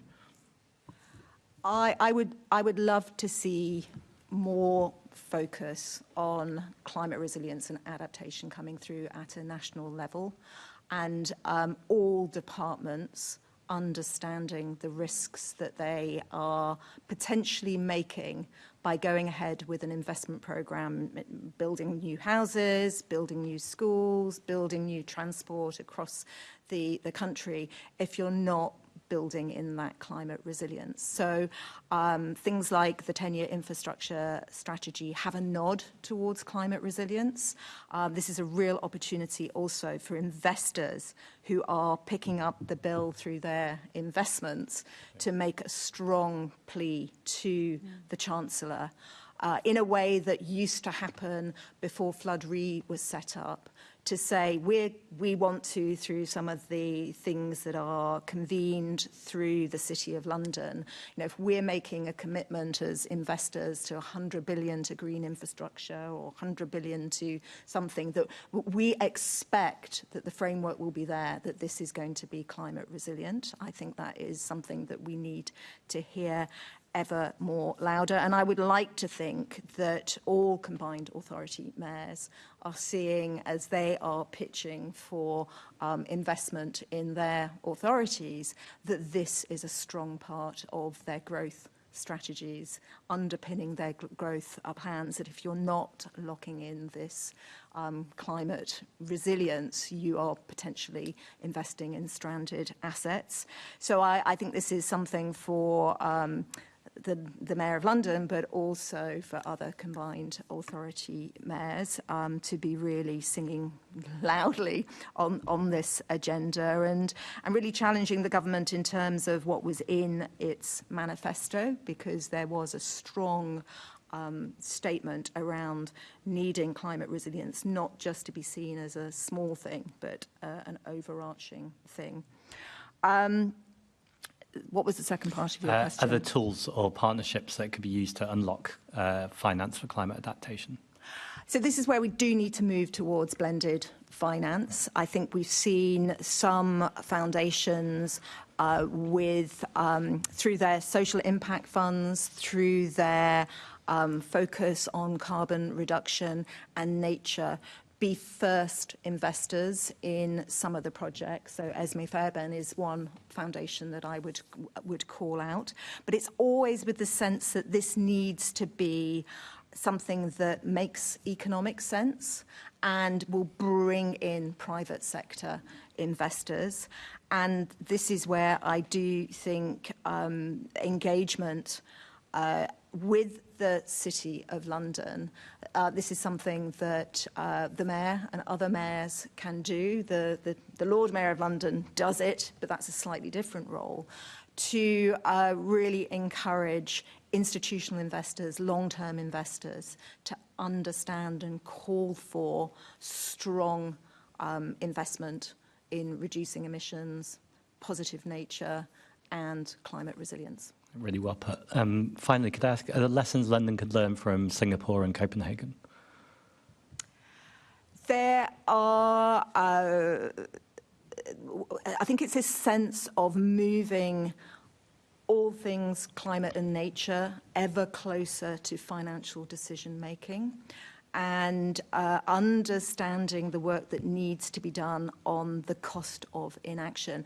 I did want to call out some work that is being done by the London Climate Ready Partnership, led by Sang Lungman, who I know has come before this committee on a number of occasions, but in his role as Deputy Chair of the partnership, working with the public and private sector, is building on one of the recommendations in my review on the costs of inaction, and again helping in I attended an event at the start of the summer here where well over 100 people working on climate and investment were looking at how we build that real knowledge of what it is that we are building up in our investments if we don't understand the costs of inaction. Not enough emphasis has been placed on that. And our government, our Treasury, could be well placed to do that work. It is a recommendation in my review as well, that we need to understand, by not making these positive investment choices, what we are locking up in and potentially turning into stranded assets. Thank you very much. Thank you, Chair. Thank you. We're now going to move back to Assemblymember Bassam Mahfouz, who's got a couple more questions in this kind of area. Thank you very much. Again, start with yourselves, Emily and Alison. And first of all, just in terms of what further support you feel boroughs, businesses or community organisations could benefit from in terms of scaling up adaptation finance. Small question. Yeah, small question. And I've just learned a lot from Emma, as per usual, a bit inspired. So I actually think that there is an education piece to this. As I was thinking, as Emma was talking, a borough like ours on the river, we also attract a lot of development, which is also an important part of finance, both from the development itself, SIL, but obviously from business rates. As construction companies start to think more about start to see their insurance premiums for building so close to a river, but also the effects of heat stress on their workers. These things are going to start to have financial implications on councils as well. So I think we have to, there needs to be kind of more discussion on that, on these kind of on the impacts that are going to potentially happen in local government finance. That might wake us up a little bit. And then we need to work with as Emma was saying, these kind of capital stacks. So potentially, if it's needed, pieces of philanthropic capital to come in, and then maybe paired up with a government loan, then we can do the things that we need to do to invest in our area to reduce this, to increase tree cover, whatever the measures are, so that our boroughs continue to be attractable for the types of things that we need, which a big part of that is business rates. Sorry, just on that point, Emily, because I think there's an aspect there in terms of a return on the investment, really, isn't there? Because actually, if you're having to repay the loan, there's offset costs in the future. Insurance is that example. Is that something that anybody's done any work in terms of quantifying yet, or would that be helpful? Yeah, it possibly could be. For a lot of this, it is about thinking through the return on investment, and that's what makes it so difficult. That's why we go back to the cost on energy bills has to be then the return to the investor. But we also trying to reduce fuel poverty in our boroughs. So how does this all come together? So some more work done so that we can prove that there would, the increase in the insurance premium is the savings that you would make. Things like this. This is helpful. Thanks, Alison. First, and then. I'm not sure I've got a lot more to add, only because we haven't really in the city explored this area. There are some other financial models for funding things, such as property-linked finance, which is a way of perhaps picking up this point about the insurance, whereby if you've done some adaptation to the property, that cost will stay with the property rather than with the individual who's got it, so that it's the payback over a period of time by way of reduced energy bills or reduced insurance will be for the property, not for the individual. But that's rather more of a private finance, I suppose, solution to it rather than the mayor. I just feel that with so many pots and so many different drivers, I think some clarity and some single line of sight on finance, or at least even if there is still that multiplicity of funders, the mayor's office should be actually doing that sifting to help the boroughs do that, rather than them having to spend lots of extra time. It's like when you're a charity trying to look for funding, you have to fill in a different form for all the different organisations, including City Bridge Foundation we've mentioned, but the funders are moving towards a one-form model, and that should be perhaps the portal through which local authorities and boroughs could get their funding. Thank you. Thank you. Emma. So I just wanted to draw attention to the Thames Estuary 2100 plan, because I think this is another area that will need a vast amount of investment, and this is a London-wide issue. And if we fail to get this right at a borough level, the consequences are for London as a whole. And the work that the review of the original Thames Estuary 2100 programme showed that our need to invest in the embankments either side of the Thames barrier have been brought forward earlier, so we have less time to do all the work in terms of planning, finding the land, but also finding the investment to make this right. I understand from former colleagues at the Environment Agency that they've been working on an investment plan that will be published soon, but this is going to be billions. And I think the last time I was asked how much it added up to, it was kind of around 16 or 18 billion, and that was based on figures, work that was done pre the pandemic. So we absolutely need to make sure that that is worked on in a timely way, because it will impact the whole of London, and the whole of London as the key driver of the UK's economy if we get this wrong. And I think it is an area that the Environment Agency, but with other colleagues, are going to absolutely prioritise. But that doesn't undermine the need for all of this other work, because that is just one hazard of sea level rise that we're dealing with, as opposed to all of the other surface water flooding, heat, drought risks that London is facing. Thank you. And just sticking with you, Emma, my final question, but I feel like you've probably already covered it, particularly in terms of your answers to Assembly Member Plansky earlier. But do you feel that there's anything else that the government needs to be doing in order to support adaptation finance?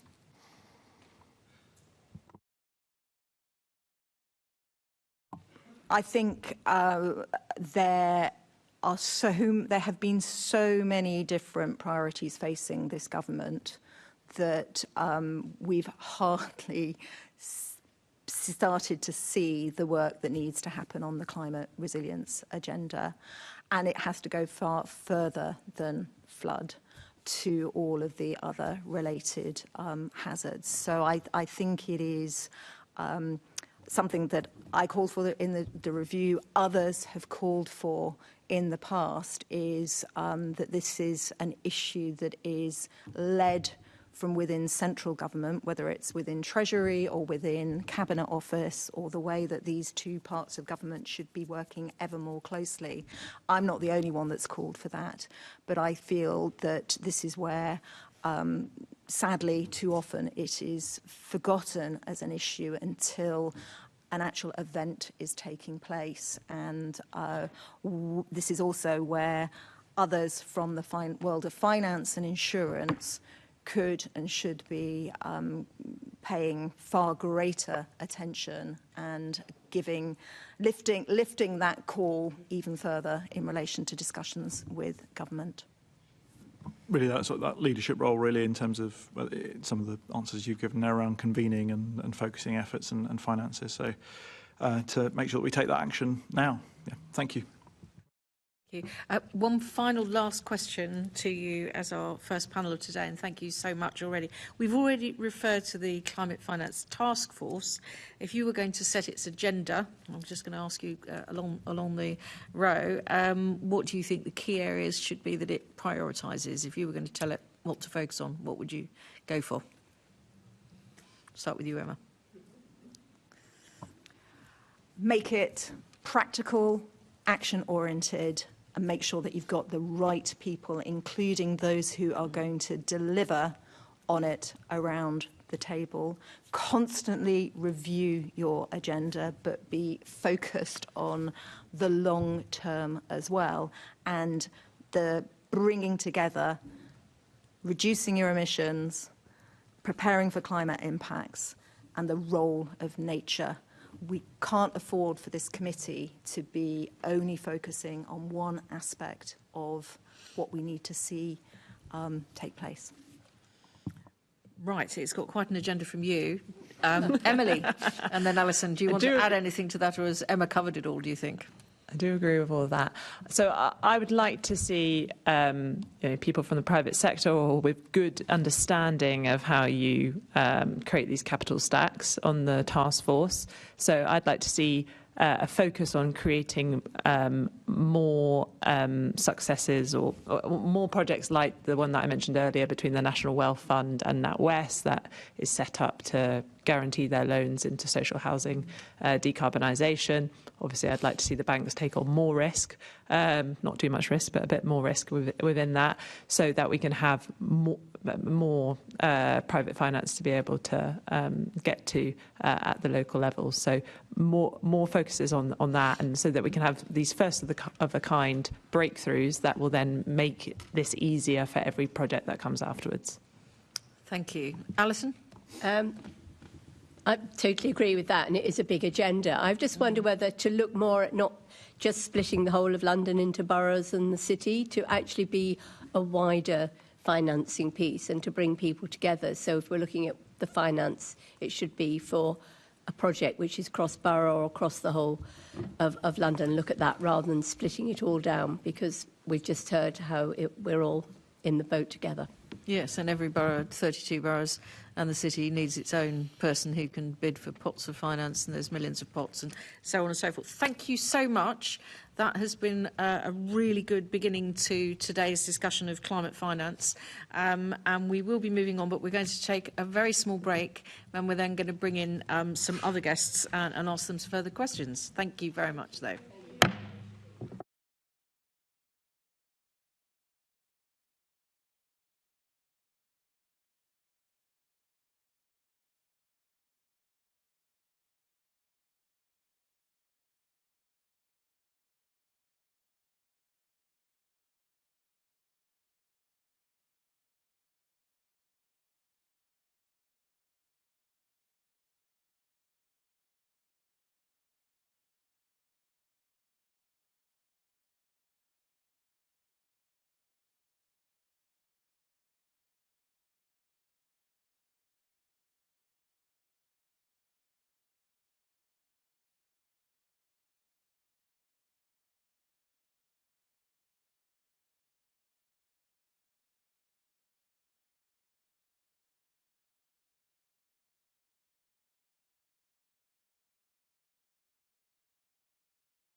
Sorry about the noise, but it restarts the webcast when I bang the gavel very noisily.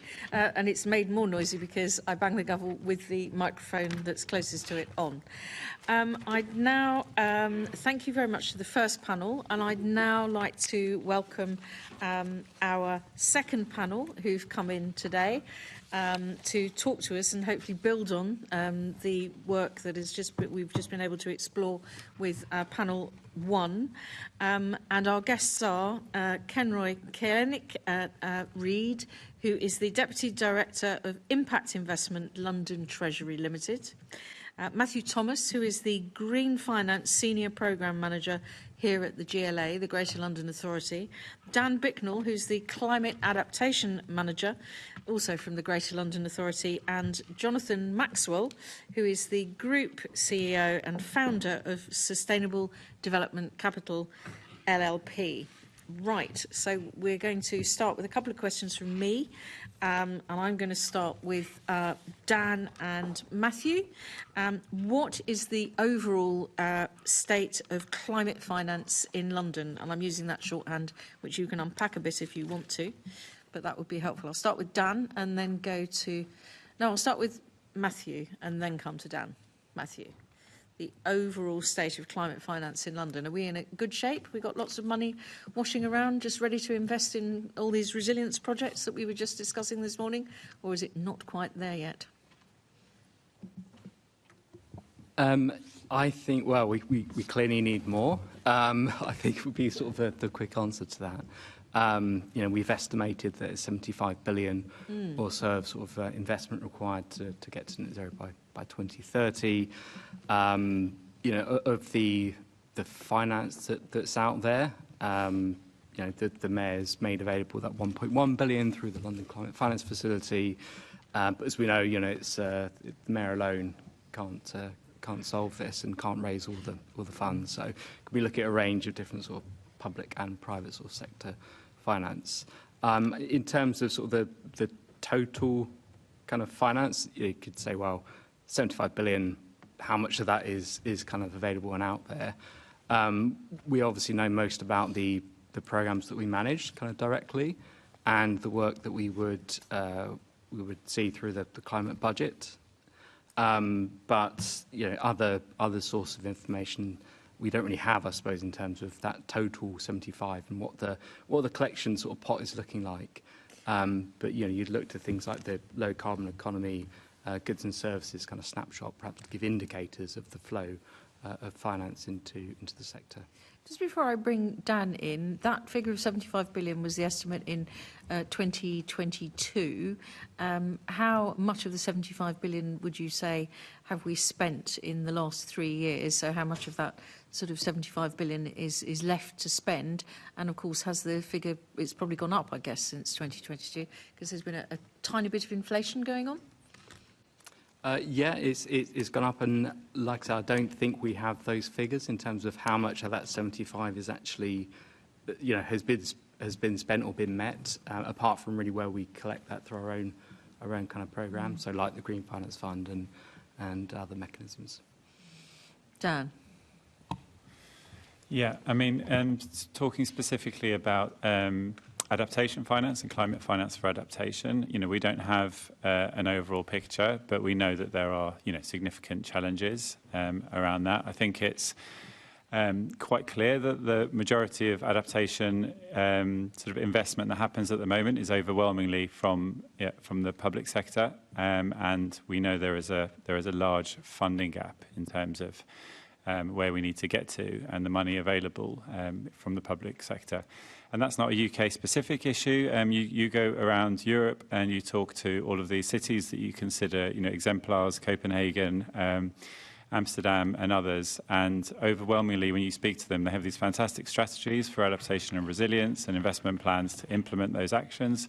It's all public money, and none of it is private finance, or overwhelmingly it's public money. So there is a big funding gap, and there's a specific and particular difficulty in attracting private finance into adaptation measures because of some of the things I think you've probably already heard about today, the complexities around, understanding the return on investment and packaging up lots of very small interventions into something that's large and investable.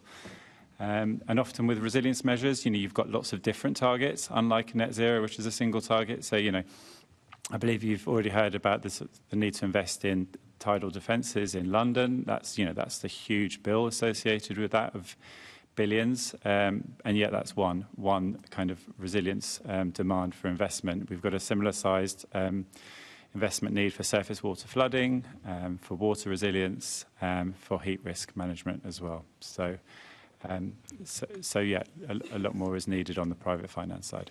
Okay, so we're sort of touching on the same kind of priority areas, really, in terms of resilience, in terms of water, and in terms of heat, particularly.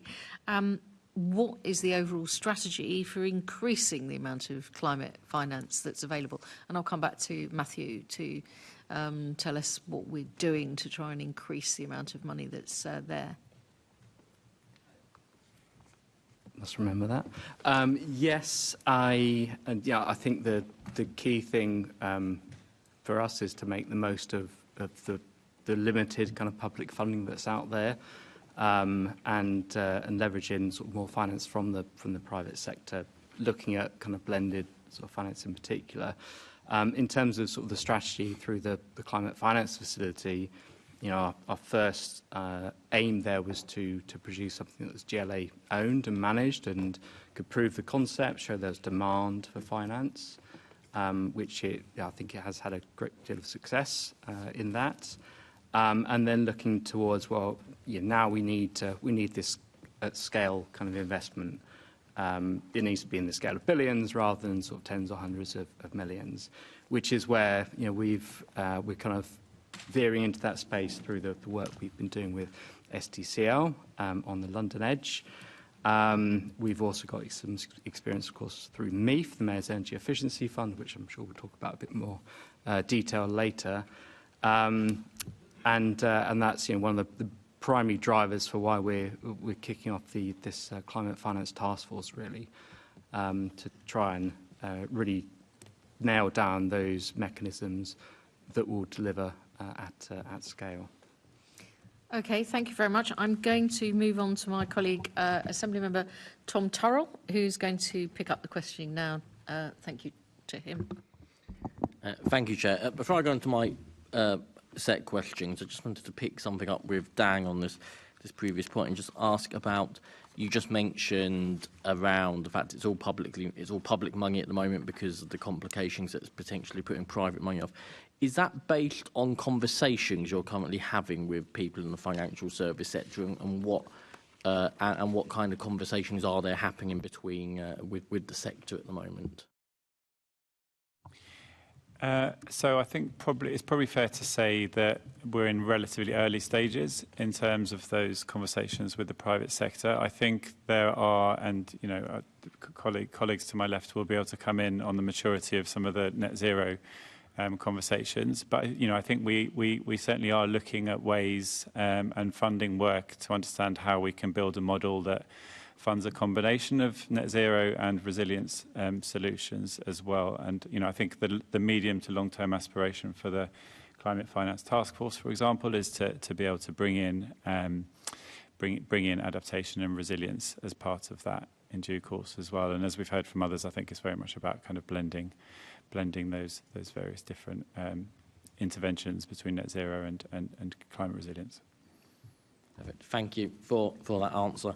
I ask because prior to my time here at this Assembly, my career background was in this sector, and I think right now there's a massive appetite, I think particularly in the financial service sector, to be more involved in this and to get more private money into this. Yeah, I mean, if I may come back on that for a second, I think that's probably right, and I think there's definitely a question around kind of matching kind of projects to that demand, and there's a bit of a mismatch at the moment. So, we do have an exercise to ensure we have a proper pipeline of projects, and we need to look at ways of bundling those together to make them into investable packages, and that's where the conversations around blending, I think come in, because as I've already mentioned, quite often adaptation interventions and solutions are quite small in scale, and you need to scale them in terms of quantity before you can package them up into something that the finance sector is interested in investing in, I think. Perfect. Thank you for that. So my questions are to Kenroy and Matt. So if I start with, how is the green finance bond currently financed, and are there plans to issue a green bond? And if I go to Kenroy first. Thanks for that question. Back in a couple of years ago, we launched the Green Finance Fund, and just to be clear, that's really the program name, as opposed to actually setting up as a separate legal entity in the same way Edge has been set up. At the time, the ambition was to capitalize that program through issuing a green bond. But the economics of that then made that route of capitalizing it difficult, and still does, in the sense that we were looking to on-lend, so we will be borrowing from the capital market and on-lend to public bodies, local authorities, the GLA group. And so the benchmark for on-lending to those entities were the Public Works Loan Board, which is the default lender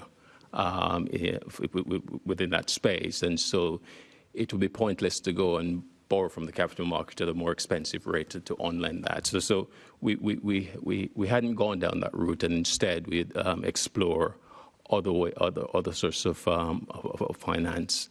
And in particular, we have secured finance from the National Wealth Fund. So that's at the moment is the primary source of capital for the Green Finance Fund. I mean, we're still, continually looking at the bond market to see if we can get to that benchmark. Indeed, I got some data this morning from the bank that we're working with on that, and the trajectory is sort of positive, but not there yet. So, we'll continue to look at other avenues. We're in discussion with the National Wealth Fund to extend in the facility that we have at the moment. In the panel earlier, there was a discussion around CMI, community climate municipal investment. We're also exploring those sort of options as well. But the key bit there is really the cost of finance.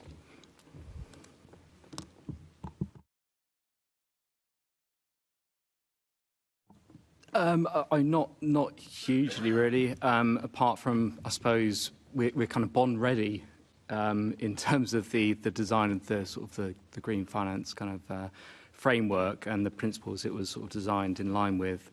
So if it does become the most, I suppose, cost effective and sort of thing to do, then we can certainly sort of look at the bond route again. Thank you for that. I suppose my next question actually picks up on what you were just saying about the National Wealth Fund. So just to clarify, has the GLA drawn down this fund yet? The mechanism, the facility that we have with the National Wealth Fund is quite a flexible one, where we draw on that facility as and when it's needed. So that mirrors the way we on-lend to local authorities and the GLA group. To date, we have drawn 148 million from the National Wealth Fund, and we're looking to imminently draw a bit more in the next few weeks. So yes, we have drawn so far 148 million. Thank you. So is the GLA working with the government and National Wealth Fund to increase funding and finance for net zero in London even further? I mean, in terms of the work we're doing, one of the sort of reason, the discussions we've been having in the National Wealth Fund is, I mean, the model that we have here, it's certainly something that it works well for them, in the sense that what we do is we aggregate the demand in London, and rather than the National Wealth Fund having to deal with sort of all the borrowers and the GLA group, they are able to deal with provide the finance through the GLA, and we in turn provide that on lend to the public. So that aggregation model is something that they really welcome, and indeed have been talking to other regions to roll out similar models. So we're in discussion with them now to actually look at expanding the facility that they provide, and indeed they work very closely with us to actually deliver the Green Finance Fund, and they also have a complementary advisory service that can support local authorities in packaging their projects to actually access the Green Finance Fund. Excellent, thank you for that. So moving then on to the projects delivered through the fund, what progress has there been in agreeing a new Green Finance Fund project in the last year? We actually agreed 4 projects last Thursday, total valuing just over 28 million. So in this financial year, that's what we have done. We have currently projects valued just over 125 million in the pipeline, and recently an expression of interest was closed. And so that the project expression of interest came in just over just under 200 million. So there's there's a lot of appetite out there. So and we're making our way through the pipeline, and hopefully we'll be seeing more investments within this financial year. Thank you. Do you have anything to add, Matthew? Just really to add to that, and this has been our sort of the 5th round, which closed a couple of weeks ago. We're going through those expressions of interest, but it's been the most successful in terms of value that we've received so far. And I think a big reason for that is that there's more familiarity now and sort of almost, I guess, brand awareness of the Green Finance Fund. From sort of local authorities and other organisations who can utilise it. So we are seeing sort of stronger applications, mainly for larger kind of projects as well, which is what we're aiming for. Thank you. So the information shared with this committee shows that 3 new projects approved in 24 to 25 compared to 8 with 23 to 24. Is there a reason behind this reduction?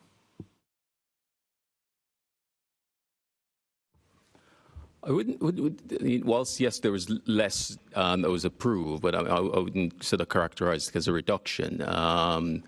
The first year, there were a lot more projects that were a lot of work had gone into those earlier projects in anticipation of the fund coming into being, and so we were able to sort of move quite quickly with approving and supporting those projects to closure and financing those.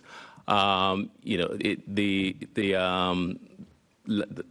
last financial year, I've seen a lot of the public bodies that we work with facing with and it's no secret sort of financial pressures and challenges, and so that has meant that there's a slower pace in getting the projects through the pipeline. But those 3 projects were valued at just over 100 million rather, and that sort of shows still considerable investment in projects, notwithstanding that there were sort of 3 projects. Thank you for that. Thank you for the clarification, because when you said 1 million, I looked at your previous about 4 projects being 28 million. I thought that's. I mean, my math skills aren't great, but I spotted the big difference myself there. How many projects do you expect to approve in this financial year? So 25/6. You've mentioned 4 already. I mean, it's a difficult one. I mean, the projects that we work with, as I said before, in the pipeline at the moment, a lot of the projects are from local authority, and there's a lot of work actually that is needed to get the projects up to the point where they're ready. So there's a lot to and fro into working with local authorities in achieving that. I think in terms of the value of investment, we're hoping to do a similar scale as last time. We've certainly now gone over in terms of numbers more than we've done last year. So I mean we're currently working quite closely with three sort of other local authorities. I mean, as I said, we have value. I think it's somewhere about, so don't quote me on this, probably about 15 or so projects in the pipeline, but the value is 100. And so we'll just work through those as and when it's ready, because they're at different stage of their development, in terms of getting to the point where they're finance ready. So it's really a difficult one to say definitively. We'll get 10 or so across the line or 8 across the line. So we know the net zero target is 2030. So at what point does a project realistically become too late to have a worthwhile impact on achieving this target? I mean, clearly, I mean, the sooner the better. But the thing is, I mean, it's whilst yes, we want projects to come forward quite quickly, and we have sort of mechanism within the fund to try and facilitate that through incentives such as additional discounts. But we probably don't look at it as in the sense that come 2030, that's when everything stops. There's still going to be need for investment beyond 2030. So, but clearly, we're going to be as you will see in the literature. It's the we tend to look at those projects that can deliver much sooner for 2030 and provide incentive to actually facilitate that. Thank you. And my final question then is, how do you monitor the progress and impact of your projects, and are all projects progressing as expected? Projects are, required to provide quarterly reports on their finances and how they're progressing, particularly the works, and upon completion of the works, annual, reports on impacts and wider impacts. So we do actually monitor. Based on that framework, and so far, yes, the projects that we have in the pipeline are progressing well. Indeed, we have had some that have completed, ULEZ in particular, and others that are partially completed. A couple of the projects from TfL that has to do with replacing their lights with LEDs, and those have actually started to provide really or demonstrate really tangible impacts to date. Thank you. And Kenroy, you've been so efficient that we think you've actually answered our next two questions. So we're going to move on to Assembly Member Joanne McCartney, who's going to pick up the questioning, and we are going to talk about some learnings from MEIF. Yes, so this is the Mayor's Energy Efficiency Fund, which closed in May this year. I think these questions are probably to Kenroy and Matt. So can you tell us whether this source of funding is being replaced and what happens to that ongoing portfolio? I'll start. So the MEIF was financed by the EU funding. So that was the genesis of the fund, and that was topped up with some returns from actually funds that were also financed by EU funding. That's closed for new investment, and returns from that will be used to finance other funds, some of it including EDGE. So we'll continue to monitor the portfolio of projects in that fund as it go along. But in terms of will it be replaced, I think one of the things Matt, you can talk a bit more about this. This is, we think, will be one of the actions we hope to come out of the task force that will be set up. So, MIF has delivered quite significant impacts, and have actually showed how we can blend private and public finance to deliver projects, and so there's a lot of things, learnings that we can take from that, and we hope to build on that through the work that the task force will do to see, do we replace it with something similar, or is there other mechanisms that we can actually employ to actually continue the work that's been done by that fund.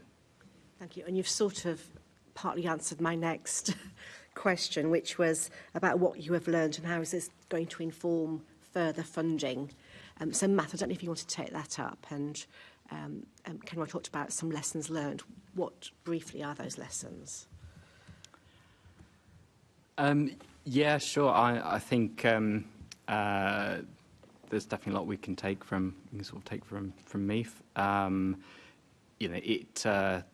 Where it worked and perhaps where it was not as successful as we wanted to in terms of in terms of making the investment and the finance available, but not necessarily being taken up by organisations, despite being kind of a low rate. And then you think, okay, what is this going to show us? And it really, I think, emphasises some of the drivers that are perhaps non-financial that are going to really sort of help the uptake of larger amounts of private finance, in particular. I think the key things we sort of learnt around sort of flexibility in terms of the investments that MIF was making and the policy. It had to take, I think, quite a big sort of shift in focus when the public sector decarbonisation scheme sort of came along. MIF was launched in 2018. As Ken Roy says, it was a successor really to other predecessor sort of funds. That works. But PSDS really sort of just changed the market in terms of, organisations then would obviously focus their limited capacity and resources in going for grants. And that's kind of changed now as well with, the PSDS did evolve in terms of the requirement of match funding, but also now we've had the no more PSDS kind of announcement a couple of months ago. I think, was there anything else, Ken Roy, you wanted to add in terms of the lessons learnt? Yeah. Perhaps I think certainly one of the big things is it's how we certainly want to build on, and it's how it blended the different types of finance. I think there's a discussion about capital stack earlier. It started off with EU funding and alongside sort of several banks that were providing financing, and I think it was very much then a case of how do we bring in the GLA and EU capital together alongside the private sector and blending those to create the cost of capital that would be suitable for local authorities and other players. But then, as Matt said, then there are other grant schemes that came along, and it's actually blending the three together. I think what we would like to explore more is around trying to make more effective the actual use of the private sector finance. I think that bit is key. And one issue there was actually the cost. And I think that's the area that we'd probably want to explore more, how we can actually, particularly if you're looking at public sector sponsored projects, how do we actually blend different types of finance to provide competitively low-cost finance for public sector borrowers. And then my final question is around the evaluation. There was a proposal to do an evaluation of MIF, but that didn't happen. Can you just tell us the reasons why? And secondly, the other funding you've got or you will be having in future, will evaluation be built into that as a matter of course? Yeah, there was lots of discussion within the GLA. I mean, with these funds, it's sometimes a little bit difficult to actually, undertake evaluation given the sort of lifespan of these funds, because MIF will continue getting repayments for the next 20 years, and so in my view, I think probably an assessment of how it has actually gone in terms of its investment, what are the lessons learned would probably, it would probably be a more suitable approach as opposed to evaluation. Is we tend to see these things, and to some extent, this is what I think the task force will help to bring out. Critically looking at what MIF has actually done in terms of the investment and blending, and hopefully help to deliver that. And no doubt that's probably something similar that could be done, with future funds. I don't know if you wanted to add anything. Yes, I mean, I think that's right, Conroy. When we did some of the early market engagement for that potential evaluation work, I think the costs were quite a bit higher than we were expecting. Yeah, so we did sort of question some of the value for money sort of elements of that, but also the timing. So then we later decided we'd run the 5th round of the Green Finance Fund. So wanted to see really how that played out, what the demand was like, and the quality of the projects. So what we're now doing is we're developing sort of essentially plans for seeking engagement from both kind of users and sort of potential users of the climate finance facility over the sort of coming months, which will also inform the work of that task force. So the lessons learnt that you were talking about earlier, did that come about because you commissioned a report, an independent report, or was that an internal document? I mean, this was mainly the discussion we've been having with the fund managers to say, so to look at, what was it, the fund was actually set up to do, and how it was set up to work, and how did they think it things went. So that and based on, because we even though it's managed externally, we work very closely with Amber, who's the fund manager, but also we get feedback from some of the entities that borrow from MIF. Indeed, there's one in one case where we actually support some of the activities. MIF provide the initial funding, and we provide some additional funding to certain projects. So we work quite closely with them, so we understand, sort of what's happening in the fund. So that was based on some internal discussions that we've been having with the fund managers as to how they think it went. Okay, thank you. Thank you. Thanks very much for picking up the questioning there. Jonathan, you probably thought we'd only invited you to be decorative, but we're now going to ask you lots of questions. We've got a whole long section here. We want to talk about EDGE, obviously the EDGE Fund. Starting from me, and if you would just like to set out for the benefit of everyone listening, and including obviously the committee, what does the EDGE Fund offer, and what kinds of projects is it looking to support? Well, first of all, thank you for inviting me to participate. Microphone. Microphone's on? Yeah. No, you have to press the button and there should be a red light comes up just here at the top. Oh, it is on. Maybe I'm not speaking carefully into it enough. Okay, is that yes. better? Thank you, that's much better. So, well, I'll start again with my thanks for the invitation to come and answer your questions today. Just a very, very quick framing. Sustainable Development Capital manages the London EDGE Fund. For us, sustainable means resource efficiency. Development means you have to make it happen, and capital means that it's got to be funded. So that's the concept behind our whole business and firm. EDGE is an acronym too. EDGE stands for Efficient and Decentralized Generation of Energy. It's a reflection of sort of a problem and an opportunity. Probably the UK, and therefore London's biggest problem, is that most energy in this country is wasted. In fact, more than half of the country's primary energy gets lost somewhere in extraction, generation, transmission and distribution. I'm afraid London's decarbonisation story is off to a very bad start before the energy even gets into town, because most of it's been wasted on the way. We don't generate that much here in London. We bring it in from the countryside, and indeed the countryside brings it in from other countries. We have a huge import dependency in this country. Most of our energy is imported.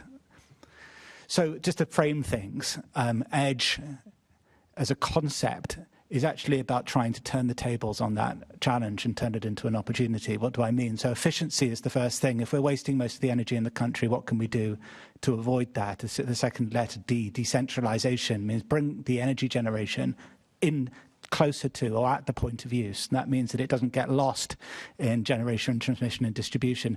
And just as a little quick anecdote, if you have a gas-fired power station or even a nuclear power plant, only half the energy turns into electricity. Wait, what happens to the other half? It just goes into heat. If you can't use the heat, it goes up into space where it's not needed. So that's basically what's happening to a lot of, if not most of our energy in this country. It's going up in smoke. So bringing the energy into town, is a generation, I should say, is very important. Of course, it then reduces or eliminates transmission and distribution losses.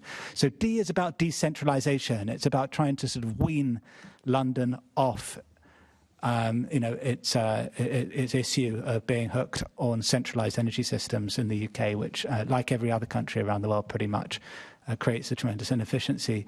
So that's the D, the decentralised generation. And then energy, obviously, is a really crucial part of this. We're very concerned about decarbonisation targets. Energy is the largest culprit. But we think of energy not just in terms of where it comes from, but also where it's used. In general, in the world, most of energy is used in buildings, industry and transport.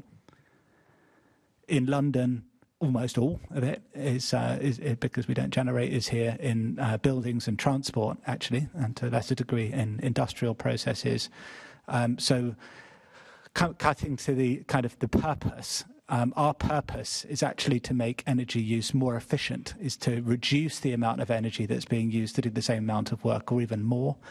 We're thrilled, for example, with the concepts announced over the last couple of days by international software companies announcing, the concept of introducing data center platforms here in the UK to drive productivity and growth. But we're not going to be able to do that in London unless we can switch them on. And the Deputy Transport Mayor told me a couple of years ago that it was going to be 2037 before new power capacity could be brought in on here in London. So EDGE, efficient and decentralised generation of energy, is a way of cutting London's energy costs, improving productivity and competitiveness, bringing not just actually reducing our carbon footprint and our cost, but actually creating a better environment to be able to attract new business and industry, particularly new economy industry here into town. Last point I'll make is you then break this down. There's an old saying that a lot of little things make a little difference. What we need to do is do a few big things to make a big difference. The London EDGE Fund is only £100 million. We heard earlier that there's a £75 billion problem in decarbonising London. I would hope that if we could be really efficient about it, this is a little controversial, so I apologise to the GLA, if we could be efficient about it and not waste most of the energy in town, we might actually be able to reduce that number to the 25 billion, which would broadly be equivalent to what it would cost to recreate the energy needs of London, if you think about that in the whole country. So that's the first point. But efficiency, I think, is the biggest lever we can pull. But then let's break it down. Let's go to where energy is used. I'll finish on this. Hospitals. The NHS is the biggest energy user in the country. Most of the energy that gets to hospitals is wasted somewhere on the way, and only half of the UK's hospitals have changed their lights to LED. So hospitals, other public buildings, roughly 15% of the overall footprint of the UK. Commercial buildings like hotels, we in London have a massive hospitality sector. They need energy and use energy all day, all year. So and then universities, obviously, we've got some of the greatest universities.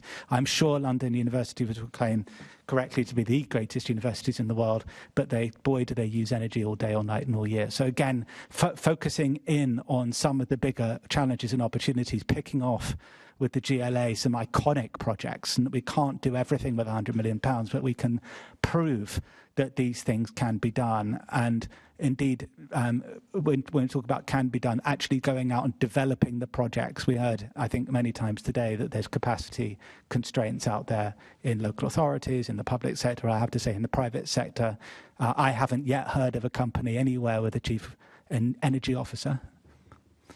So, don't worry, it's not just the public sector, it's the private sector too. But that's what we're doing, going out and developing projects, identifying big iconic ones, and proving that implementing edge infrastructure can cut costs, carbon, and improve security, availability, and business.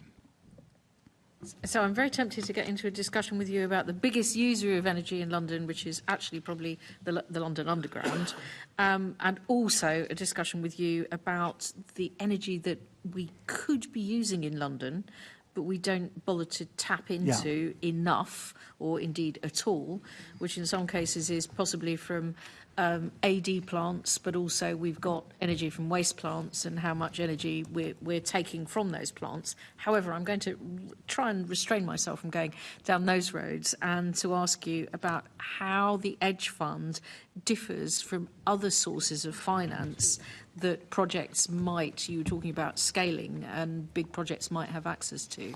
So what are the kind of projects that you would be funding, and how does that differ from other sources?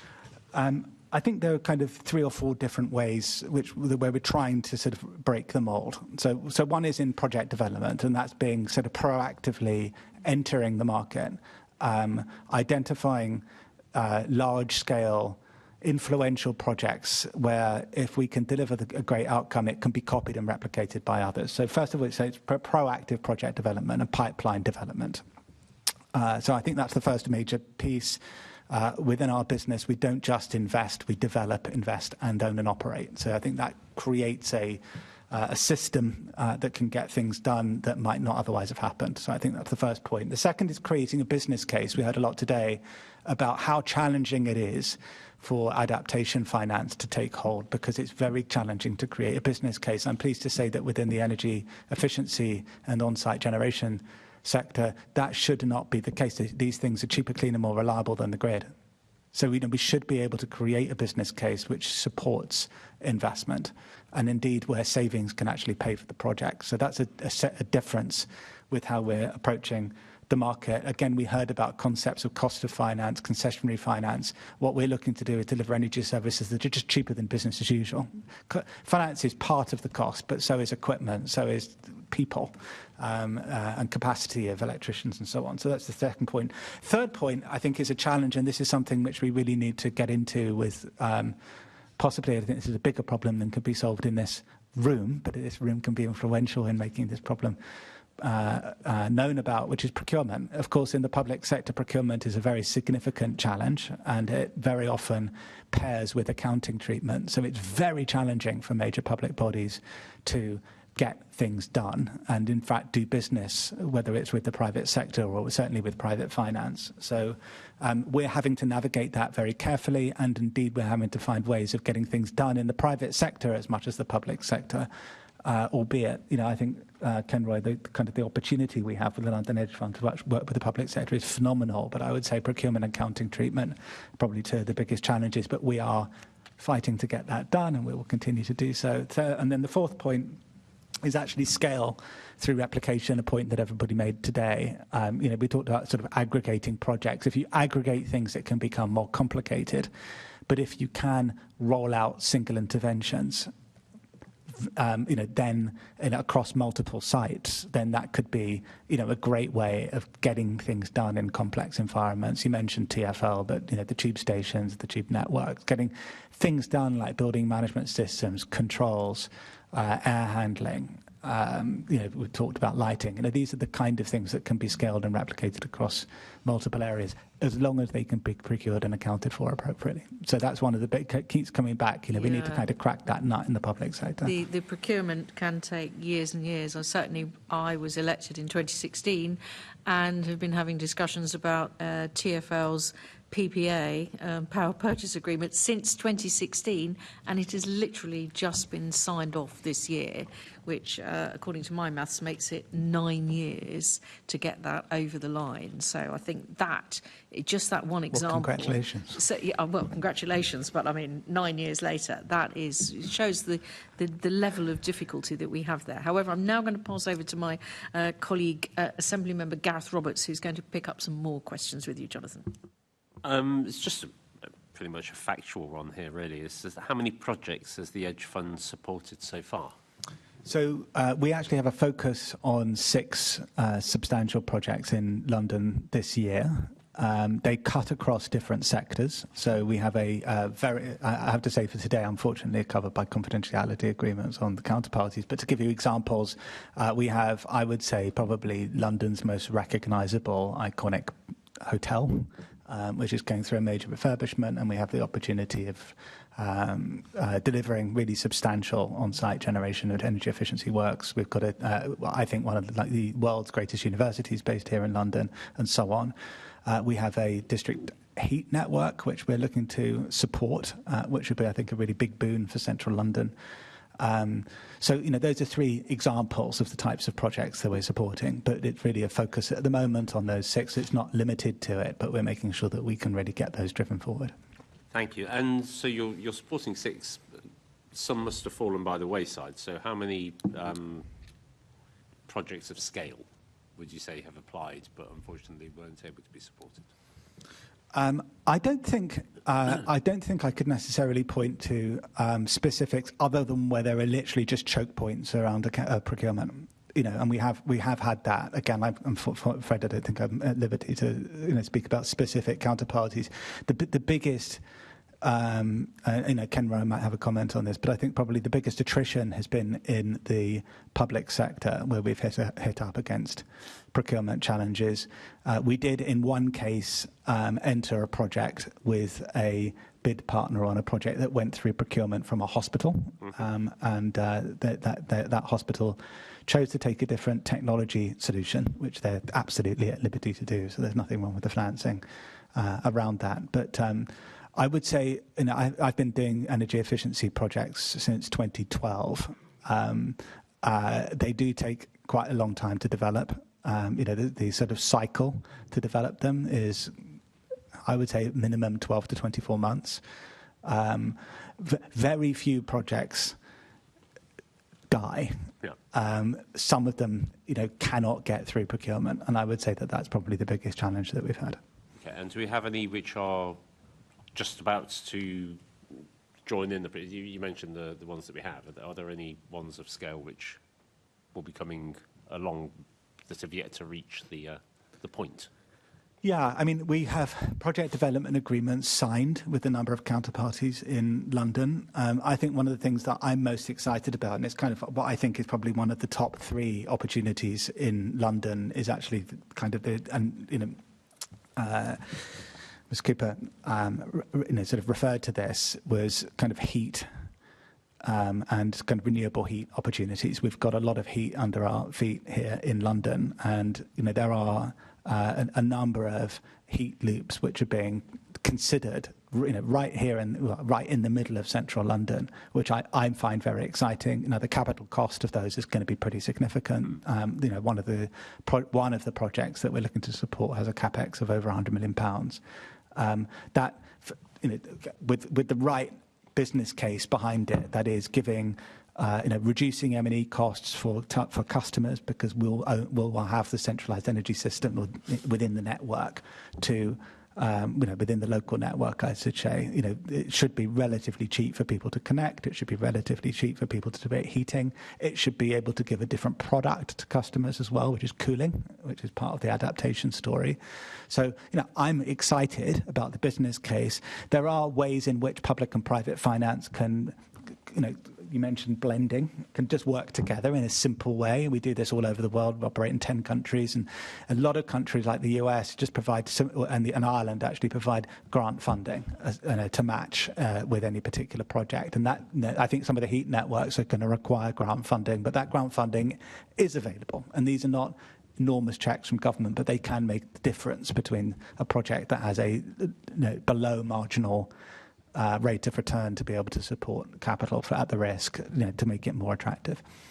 We had a meeting of the Budget Committee a couple of months back, and we were talking about various transport connectivity issues and how it's much easier to get things done in places like Madrid or Valencia or other cities.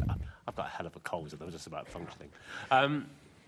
Do you find that, and the reason why they're able to move at pace is that there's broad political agreement on the need to move at pace? Yeah.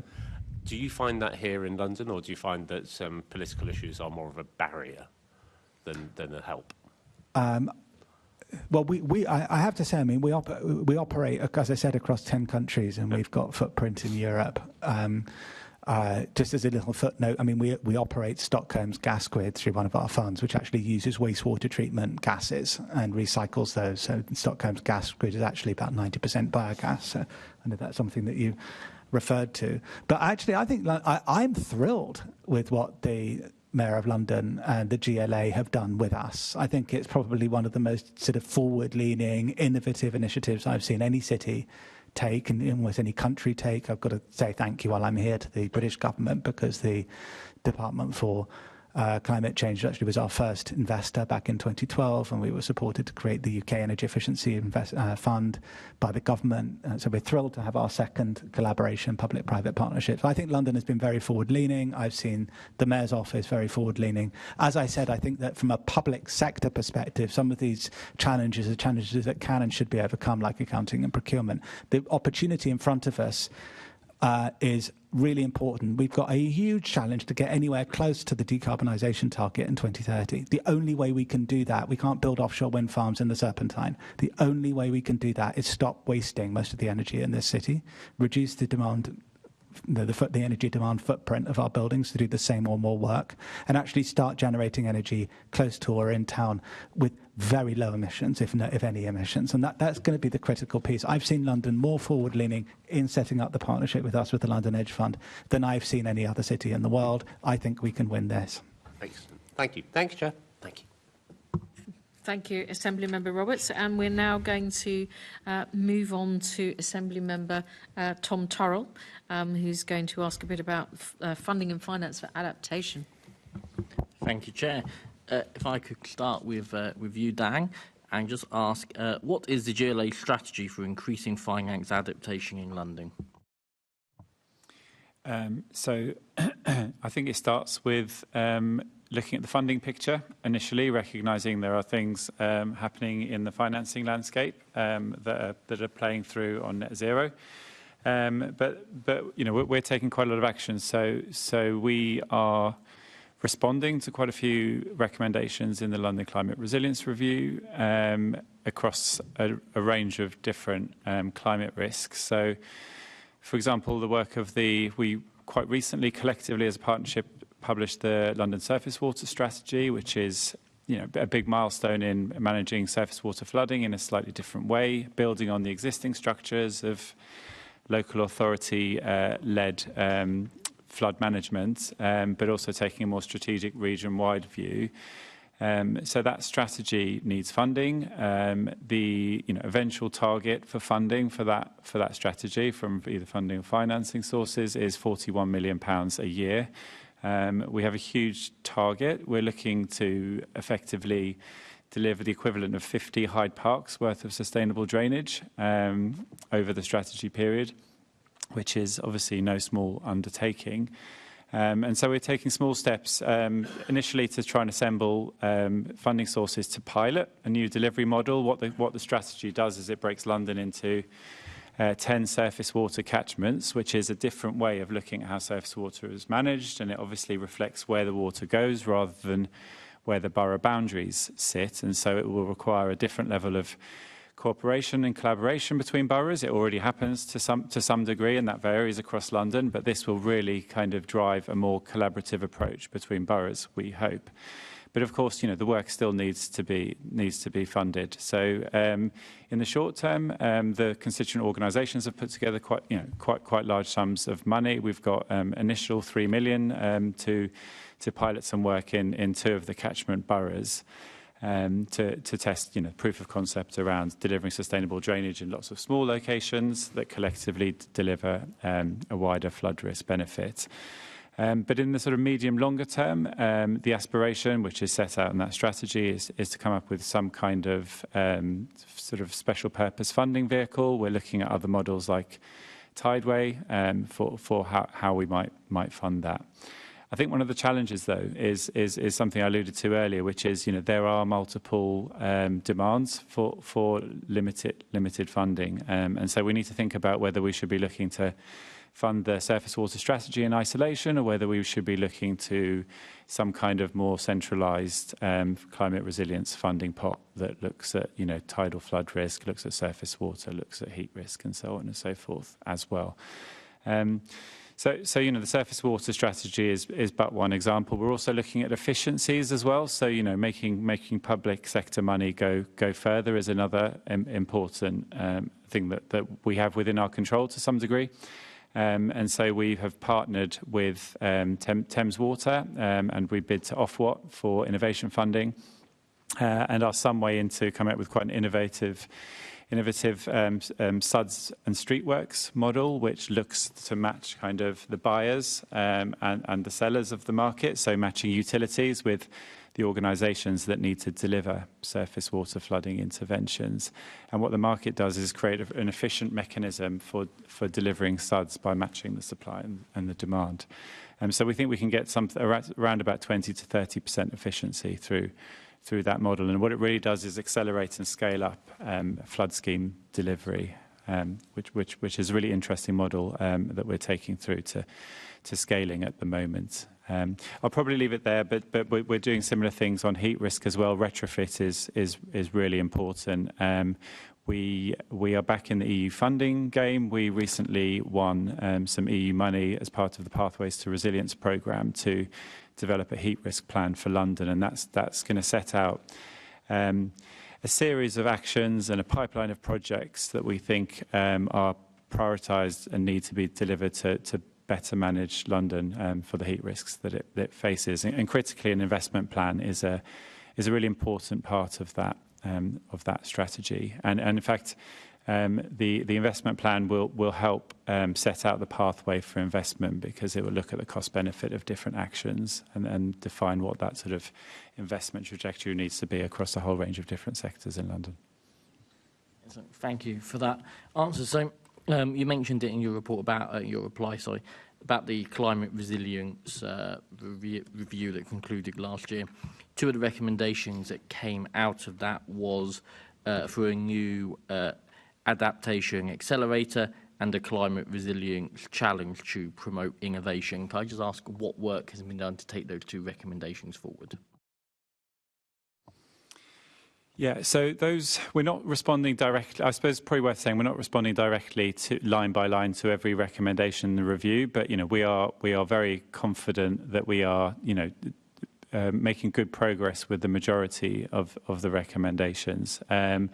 So around the accelerator point, while we're not currently looking to develop a bespoke accelerator at the moment, and there are lots of reasons for that around sort of the resource we have available to us and prioritising which interventions in the review we want to respond to. We have recently gone about expanding the GLA's climate budget to include adaptation, and we think that's a really important step in starting to kind of build in how we cost and understand the cost of inaction around adaptation across the GLA group organisations. So it's early days. The way we're initially building adaptation into the climate budget is really by doing an assessment of how climate ready the GLA Group organisations are, and different organisations are at different stages of that resilience journey, I think it's fair to say, and then offering support to kind of accelerate that climate preparedness for those organisations that are open and recognise that they need to, for example, come up with an assessment of their own climate risk or an adaptation delivery plan to make their organisation, their operations, their assets more climate resilient. So yeah, it's definitely happening, just not under the badge of an accelerator. Thank you for that answer. That might be something for us to take away, Chair, given that the Deputy Mayor for Environment previously told us that all 50 recommendations were equally equal in his view, and that they would all be acted upon. So I think that might be something we have to have a conversation about. But my final question, because I've got another one afterwards, what consideration has been given to the development of green bonds of resilience recommendations in the climate resilience review? Yeah, I'm going to cheekily hand over to Matt and Kenroy for this one, but just coming back on your last point about the Deputy Mayor. I mean, I think the first point to say is only 25 of the recommendations in the review were directed at the Mayor, so those are the ones we're looking at. And yes, they're all really valid recommendations, but we think there are different ways of implementing those recommendations rather than dealing with each one line by line, if I can say so. I may pick up the green bond point. In my previous answer, to your question about the Green Finance Fund, the similar, sort of reply would apply here. The sort of slight distinction here is potential, and I think this was part of some of the discussion in the previous panel.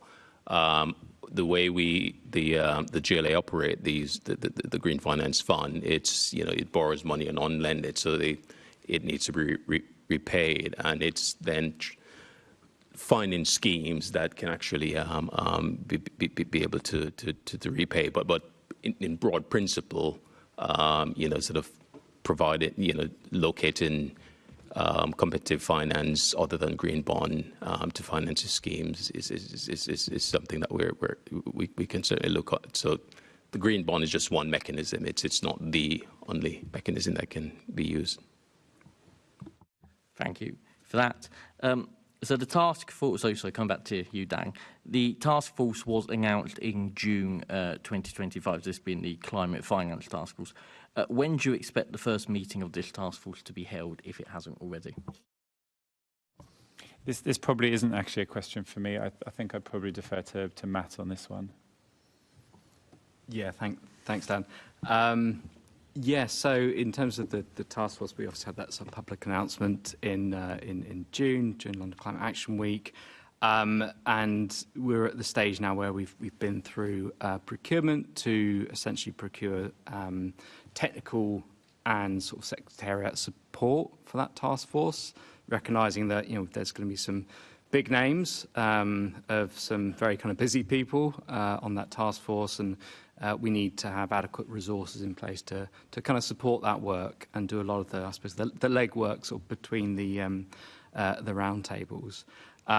We are at the position now where we are right now appointing a supplier, so I can't say who it is until they sort of sign the contract, but we're looking to sort of kick off our detailed sort of discussions with them, really sort of ASAP.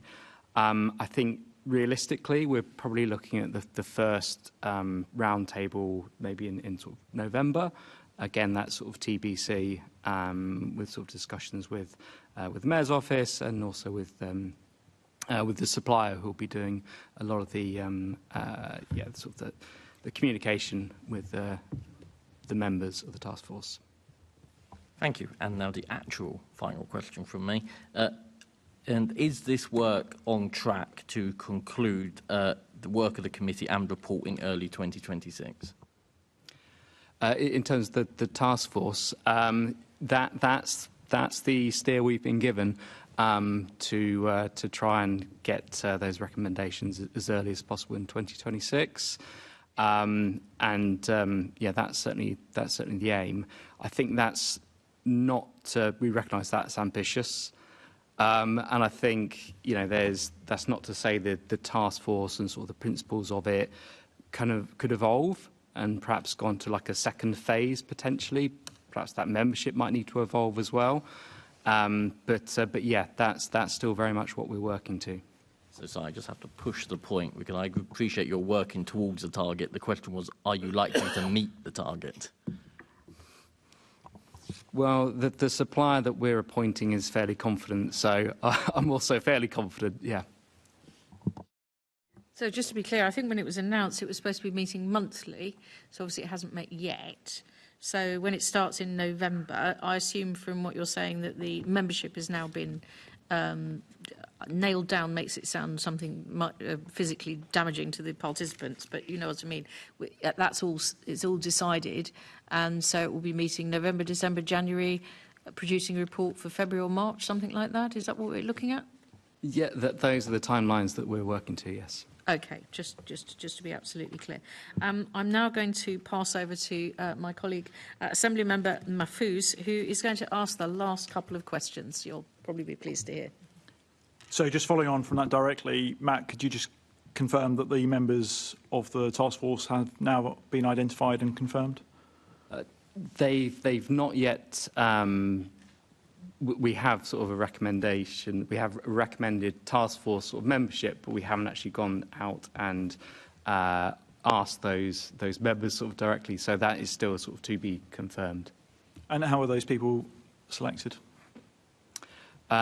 Through engagement, really, with kind of key stakeholders in this kind of space. So working through our partners and investors we're really kind of speaking to, working with organisations like the Green Finance Institute, London Councils, Opportunity London, London Partners, and yeah, building up a really sort of a series of recommendations, as well as those organisations we've engaged with over the last kind of couple of years as we sort of probe into the private sector investment at scale kind of conundrum. What sort of size do you feel that this task force is going to be in terms of numbers of individuals? Yeah, that's a good question. I think it's important to make sure there's a range and there's lots of interest and expertise kind of represented, versus also make it a manageable size and that everyone in the task force can sort of contribute. So we're probably looking around kind of 15 or so. Matt, how will you know come next spring whether the task force has been successful? What measurements are you going to be putting in place? Yeah, so another good question. I mean, firstly, I think just to flag that we'll be working extremely closely, sort of through the Green Finance team and through sort of Treasury as well, to work with the task force and with the supplier. So we'll very much be sort of engaged and devoting our own kind of resource to this. But in terms of what that success looks like, I think it's sort of specific, actionable recommendations that are fit for purpose for London. Hence, needing to get some of the right people on the task force from a London sort of borough perspective, for example, and have some clear kind of next steps to really accelerate that greater sort of private investment into green projects. So that might be some suggestions around new kind of mechanisms, financial kind of mechanisms, or other kind of roles, I suppose, that the GLA and the Mayor has to play that will help to facilitate that investment. So yeah, a clear sort of recommendations. I think a roadmap for the delivery of some of those the sort of either mechanisms, if it goes down that way, or other interventions, and developing sort of, I think, stronger partnerships with the investment sort of community. Thank you. I mean, clearly the members of the task force are going to be primarily independent of the GLA, and if they come up with a recommendation that suggests actually the GLA needs to put up more funding for this going forward, is that something that you would accept wholeheartedly? Yeah, we've got to take their recommendations on board, and it forms the options appraiser really for how the London Climate Finance Facility evolves. Thank you very much. Do you want to Thank you. Well, that's the end of our questions. We probably should have asked those the other way round, actually, with the questions about the membership and all those things before we asked about whether or not it's going to conclude its work in early 2026. But certainly hearing about some measurable, actionable outcomes with a roadmap of things that are recommended to be achieved, I think would be very welcome by our first panel, who you will probably have heard had comments on the Climate Finance Task Force, and also by this committee. And indeed, we might even make some recommendations resulting from this meeting and push them straight over to you so that you can hopefully take them into consideration when the task force is set up. I'd like to thank all of our guests for answering all of our detailed questions. We have now reached the end of our session. We have got a couple of items of business left to go through, which you're very welcome to stay for, but in time-honoured fashion, we don't oblige you to do that, and I've no doubt you might wish to be thinking about leaving. Could I ask the committee to note the report that we received in advance of today's meeting and the discussion that we've just held with our guests? Is that noted? And could I also ask for delegated authority to me as the chair, in consultation with the party group league members, to agree any outputs arising from today's discussions? Agreed. Thank you. Item 8 on the agenda is the Environment Committee Work Programme, and that's on pages 129 to 132. Could I ask the committee to note our work programme and also note the additional activities that we've been rather busy that we've undertaken since our last meeting, which included site visits to parks in central London, out to Epping Forest, as was referred to by Alison Gowman, and we also went to Biggin Hill Airport. Is that noted? Thank you. The date of our next meeting is the 16th of October, and it's going to be at 2 p.m. again, and also in the chamber in City Hall. There is no business that I consider to be urgent, so I declare that this meeting is now closed.